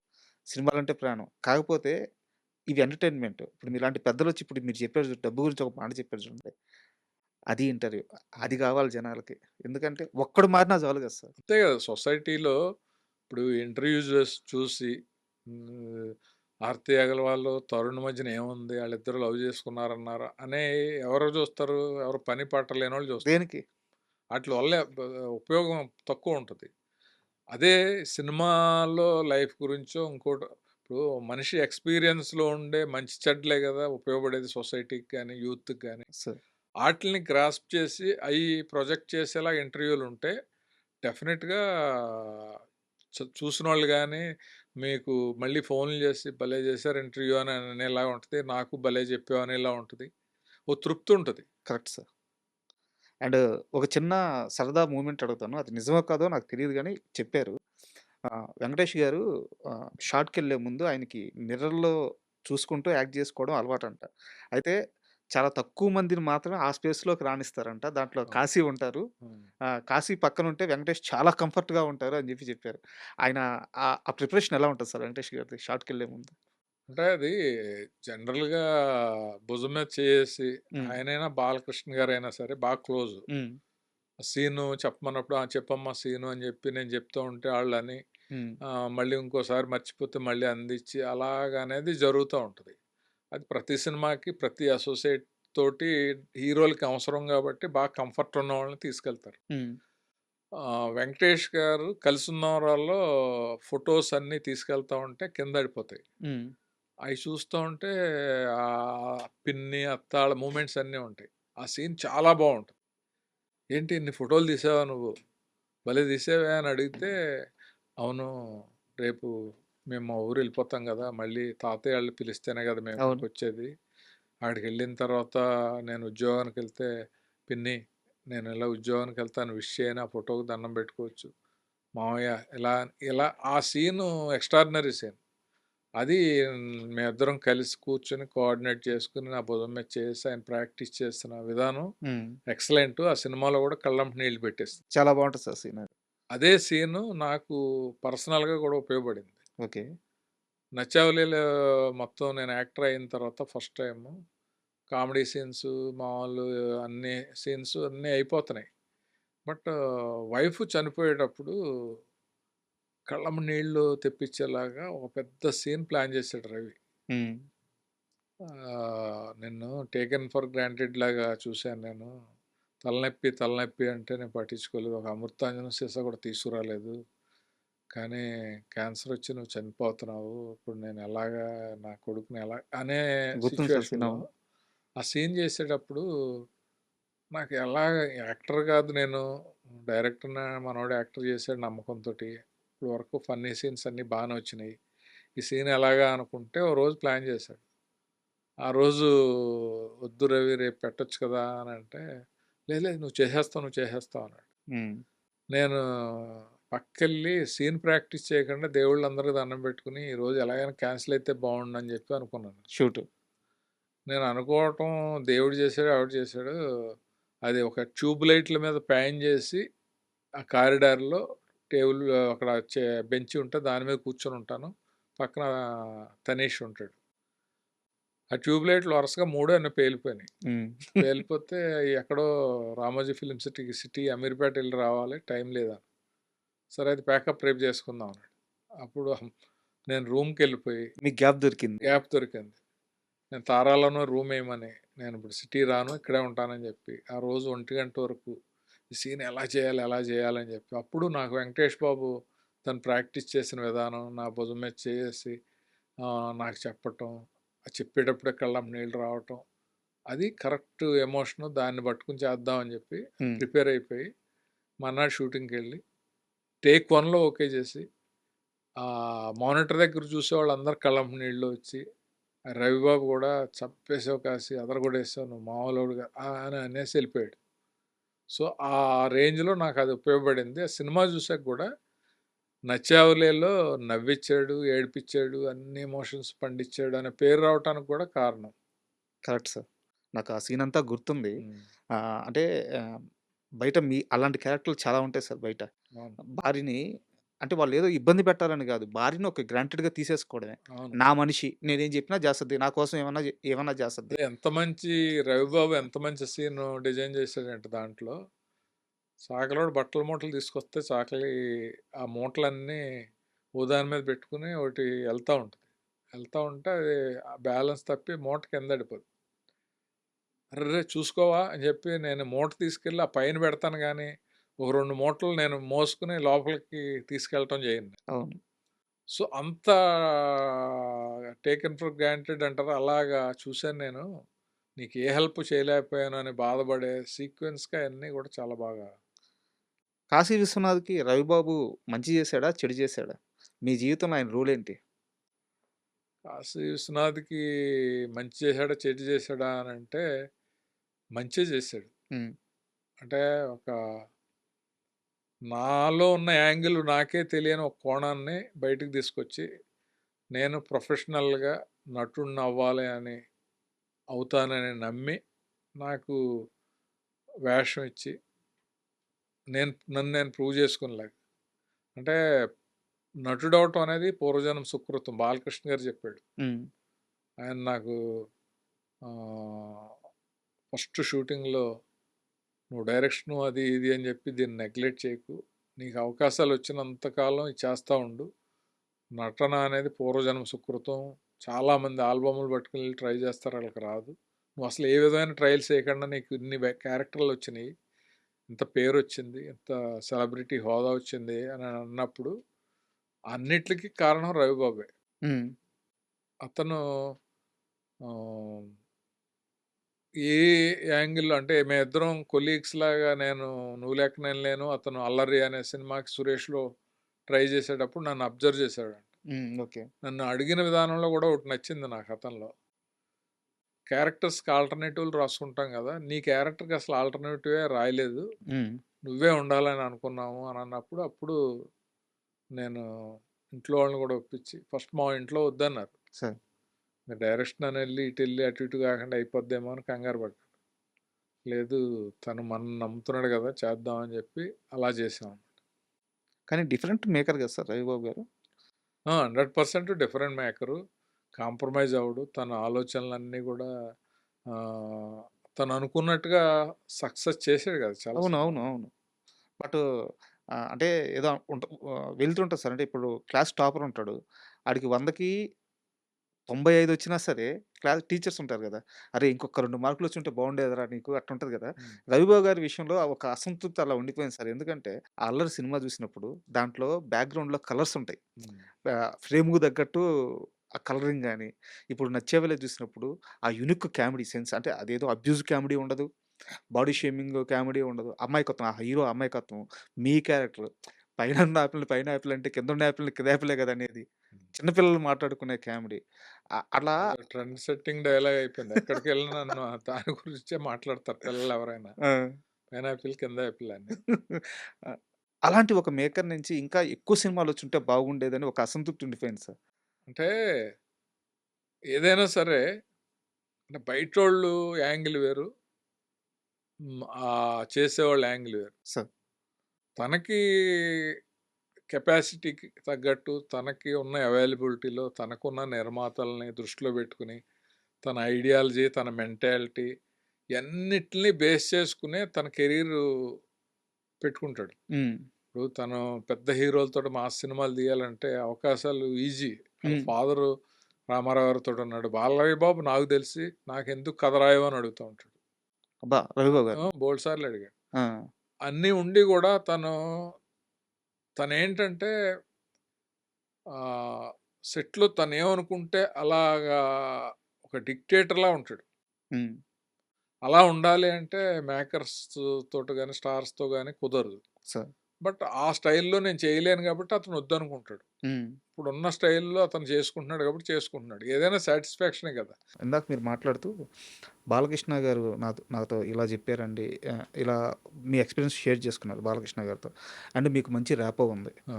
సార్ ఇది వాంటెడ్‌గానే అడుగుతున్నాను. బాలకృష్ణ గారి మీద నా ఇంటర్వ్యూలో కూర్చున్న ప్రతి ఒక్కరు పాజిటివ్‌గానే చెప్పారు. అవును. ఆయన బంగారం కాకపోతే ఒకటే. మనం లిమిట్‌లో మన మన మన యాక్సెస్ ఎంతవరకో అది మనకు తెలిసుండాలి. బట్ బయట మాత్రం ఆయన మీద ఒక రకమైన నెగెటివ్ ప్రోపగాండా దారుణంగా క్రియేట్ చేసేసారు. అవును. దీని మీద మీరేమన్నా మీ అభిప్రాయం చెప్పగలరా? ఏం లేదు దూరం, దగ్గర. హ్మ్. దూరంగా ఉన్న ప్రదేశం గానీ, వస్తువు గానీ, మనిషి మీద మనుషులకు రకరకాల ఒపీనియన్‌లుంటాయి. సార్. అంటే ఆ రోజు ఆళ్ళు చూసిన విధానం, ఆ రోజు ఆళ్ళు చూసిన ప్రవర్తన చూసి దాన్ని క్యారెక్టర్ ఇప్పుడు నేను మిమ్మల్ని కోప్పడుతుండగా ఎవడో చూసాడు. సార్. ఆయనకి కోపం ఎక్కువ అని అనుకుంటారు. హ్మ్. కోపం ఎందుకొస్తది నాకు? నేనేదో తప్పు చేసుంటాను. అది తెలవదు కదా అది. హ్మ్. అదర్ యాంగిల్ తెలుసుకోకుండా ఫామ్ అయిన ఒపీనియన్స్ తప్ప నిజంగా బంగారం ఆయన. అబ్బా! హ్మ్. ఆహ్, ఎక్కడ అసలు ఇబ్బంది ఉండదు. హ్మ్. గుడ్‌లా కష్టపడతాడు ఆయన. డైరెక్టర్‌లకి ఎలా కావాలంటే అలా చేస్తాడు. హ్మ్. ఒక మాట అంటే ఆ మాట మీద నిలబడకపోతే కోపం వస్తుంది ఆయనకి. సార్. మరి ఆలోచించుకుని చెప్పాలి కదా మాలాంటి వాళ్ళ దగ్గరికి వచ్చేటప్పటికి. ఇప్పుడు ఏదో చిన్న హీరోలు చెప్పినట్టు గ్యాస్ కొట్టి హ్మ్. కాశ్మీర్‌లో ఓ సాంగ్ తీస్తామండి, కన్యాకుమారిలో ఓ సాంగ్ తీస్తామని కబుర్లు చెప్పేసి, హ్మ్. లేదండి రామోజీ ఫిల్మ్ సిటీలో చేస్తున్నాం అంటే కోపం ఎందుకు రాదు ఆయనకి? కరెక్ట్. సో మనం ఏది జరుగుతుందో చెప్పాలి, మన పొజిషన్ చెప్పాలి. హ్మ్. ఆ దగ్గర నుంచి చూస్తే ఆయన ఎంత గొప్పోడో ఎంత మంచోడో అనేది మనకి చూసిన వాళ్ళు అందరికీ అర్థం అవుద్ది. నేను అలా చూశాను కాబట్టి. సార్. దాదాపు 85లో మా పరిచయం. హ్మ్. ఇప్పటికీ అదే రిలేషను. సార్. చూడగానే ఆప్యాయతగా మాట్లాడతాడు. హ్మ్. అలా అని నేను ఓవర్‌గా వెళ్ళను. హ్మ్.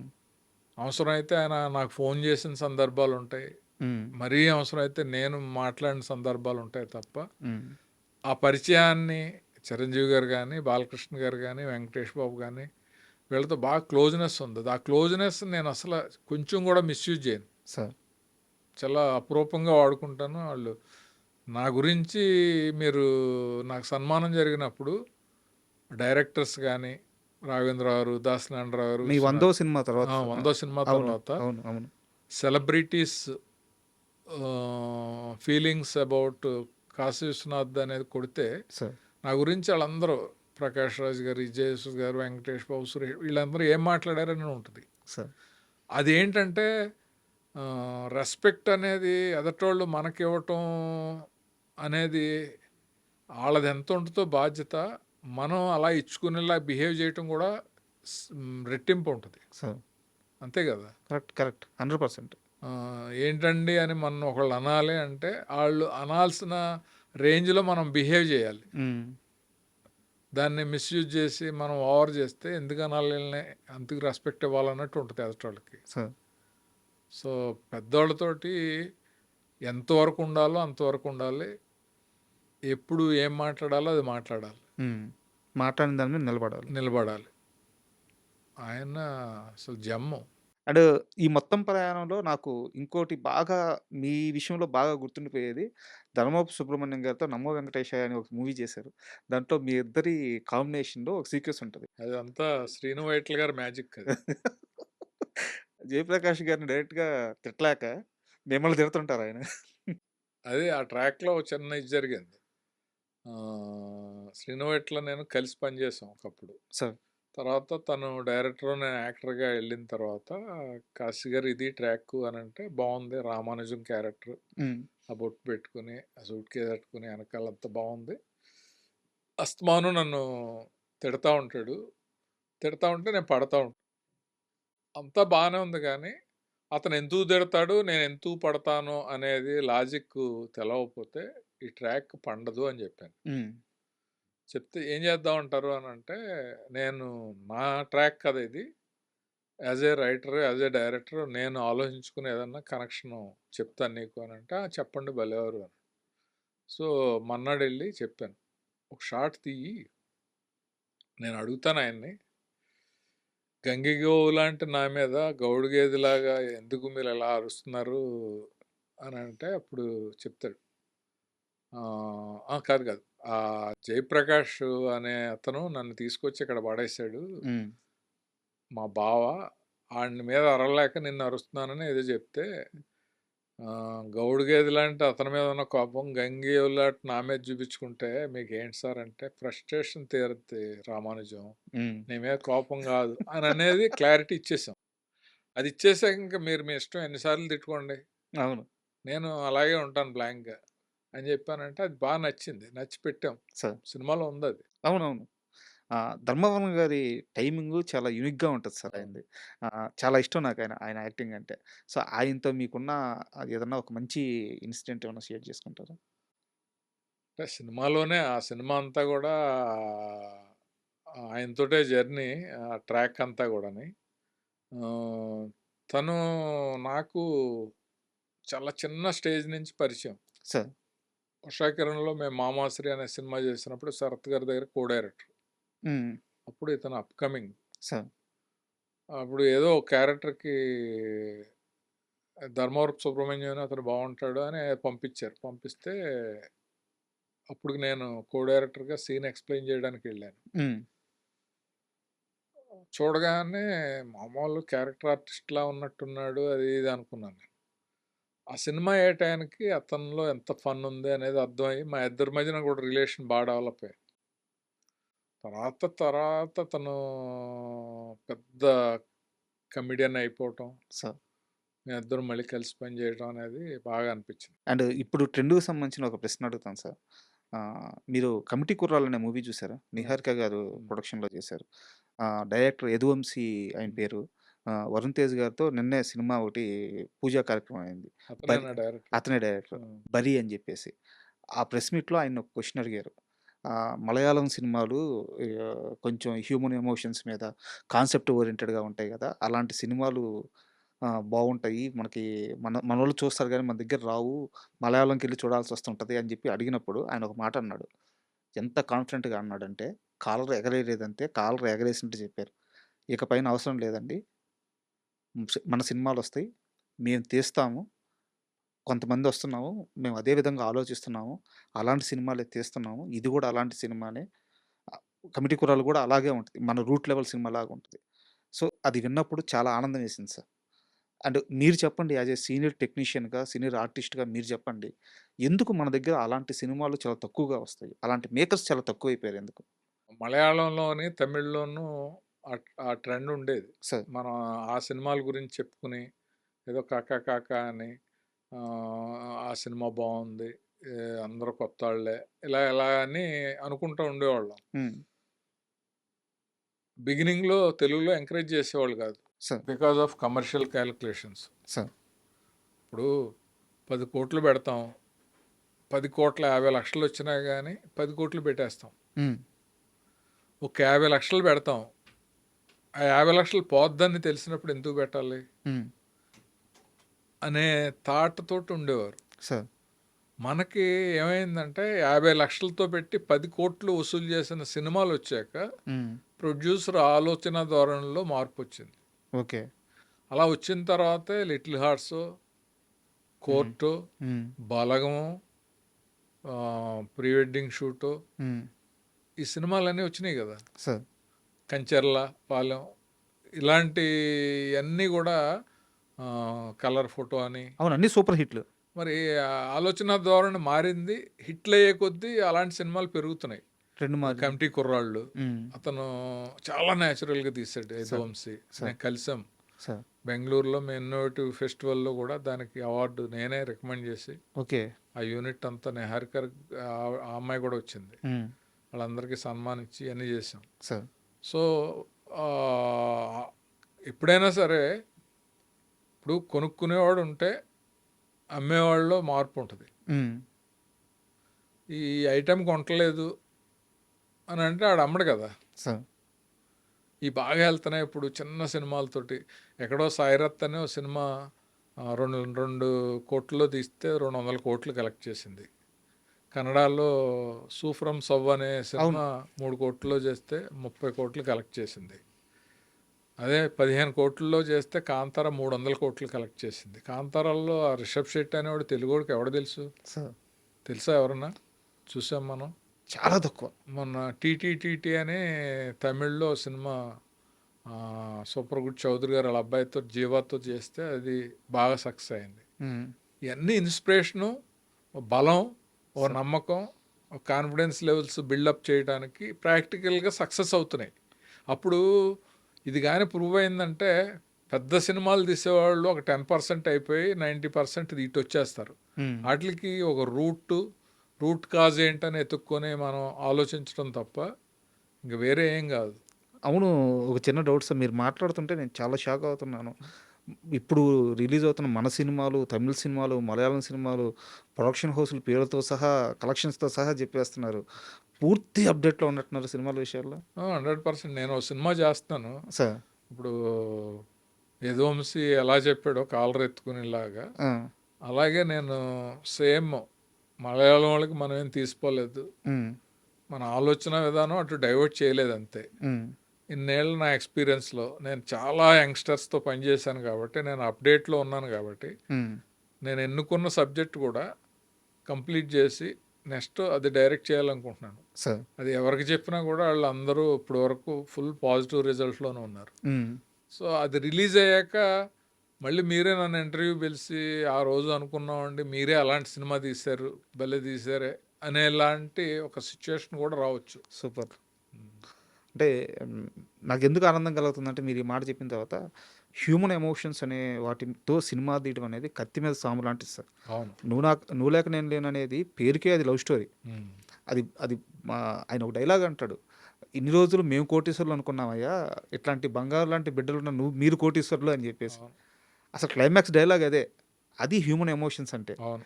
సో, అంత సెన్సిబిలిటీ ఉన్న మీలాంటి వాళ్ళు ఇప్పుడు ఆ సినిమా తీస్తే ఖచ్చితంగా ఓటీటీ ప్లాట్‌ఫామ్‌లో చూసే విధానం మారిపోయింది. ఓటీటీ గాని, బయట సినిమాలు చూసే విధానం గాని మారిపోయింది. ఈ అవసరం ఇప్పుడు. సో మళ్ళీ మీరు కంబ్యాక్ ఇస్తున్నారంటే చాలా ఆనందంగా ఉంది. లేదు డెఫినెట్గా అది ఎప్పుడు జరుగుతుంది అంటే ప్రాక్టికాలిటీ ఒకటి ఫైనాన్షియల్ దీంతో అంటే ఇప్పుడు నేను ఉన్నాను ఎవరో ఒక 50 లక్షలు ₹1,00,00,000 పెట్టి స్టార్ట్ చేద్దామండి అంటే నేను స్టార్ట్ చేయను, ఎందుకంటే నాకున్న ఎక్స్పీరియన్స్కి సార్. మనం చేసే సినిమా ఎక్కడ ఆగకూడదు. అది ఆగకుండా మనం అనుకున్నట్టు సక్సెస్ అవ్వాలి అని అంటే దానికి నా దగ్గర కథ ఉండి నాకు డైరెక్షన్ చేసే స్కిల్స్ ఉండి అది ఒకటే సరిపోదు. సార్. పర్ఫెక్ట్ క్యాస్టింగ్ ఉండాలి. ఆ ప్రొడ్యూసర్ ప్రాసెస్లో ఎక్కడ వెనకడుగు వేయకుండా మినిమం బడ్జెట్ అయినా పెట్టగలిగి ఉండాలి. నెక్స్ట్ థర్డ్ క్లైమాక్స్ ఏంటంటే ఆ సినిమాని ప్రమోట్ చేయగలిగాలి. కరెక్ట్. అవి లేకుండా ఏముంటుంది, ప్రెస్ మీట్ల వరకు పరిమితం, నేను సినిమా చేస్తున్నానని 10 మంది చెప్పడం అనేది నాకు అవసరం లేదు కదా. సార్. అన్ని రకాలుగా బాగున్నాం కాబట్టి ఇప్పుడు మనతో ఎవరైనా సినిమా తెస్తే వాళ్ళు బాగుండాలి, నేను బాగుండాలి. ఆ రెండు నమ్మకం ఎప్పుడు కుదిరితే అప్పుడే స్టార్ట్ చేస్తాం. సో ప్రాసెస్ అయితే జరుగుతుంది. Sir thank you very much. ఎందుకంటే నేను ముందు చెప్పాను సార్, మీకు ఇంటర్వ్యూ స్టార్టింగ్ ముందు చెప్పాను, నేను యాంకర్ అయిన కొత్తల్లో చాలా భయంగా ఉండేది.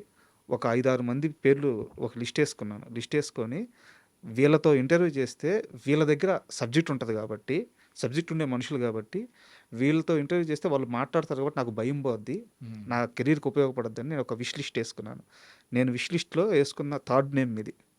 సో అలాంటిది ఈరోజు మీతో కూర్చొని ఇంటర్వ్యూ చేయడం, ఇది ఎలా వచ్చిందో నాకు తెలియదు కానీ నాకు మనస్ఫూర్తిగా హ్యాపీగా ఉంది.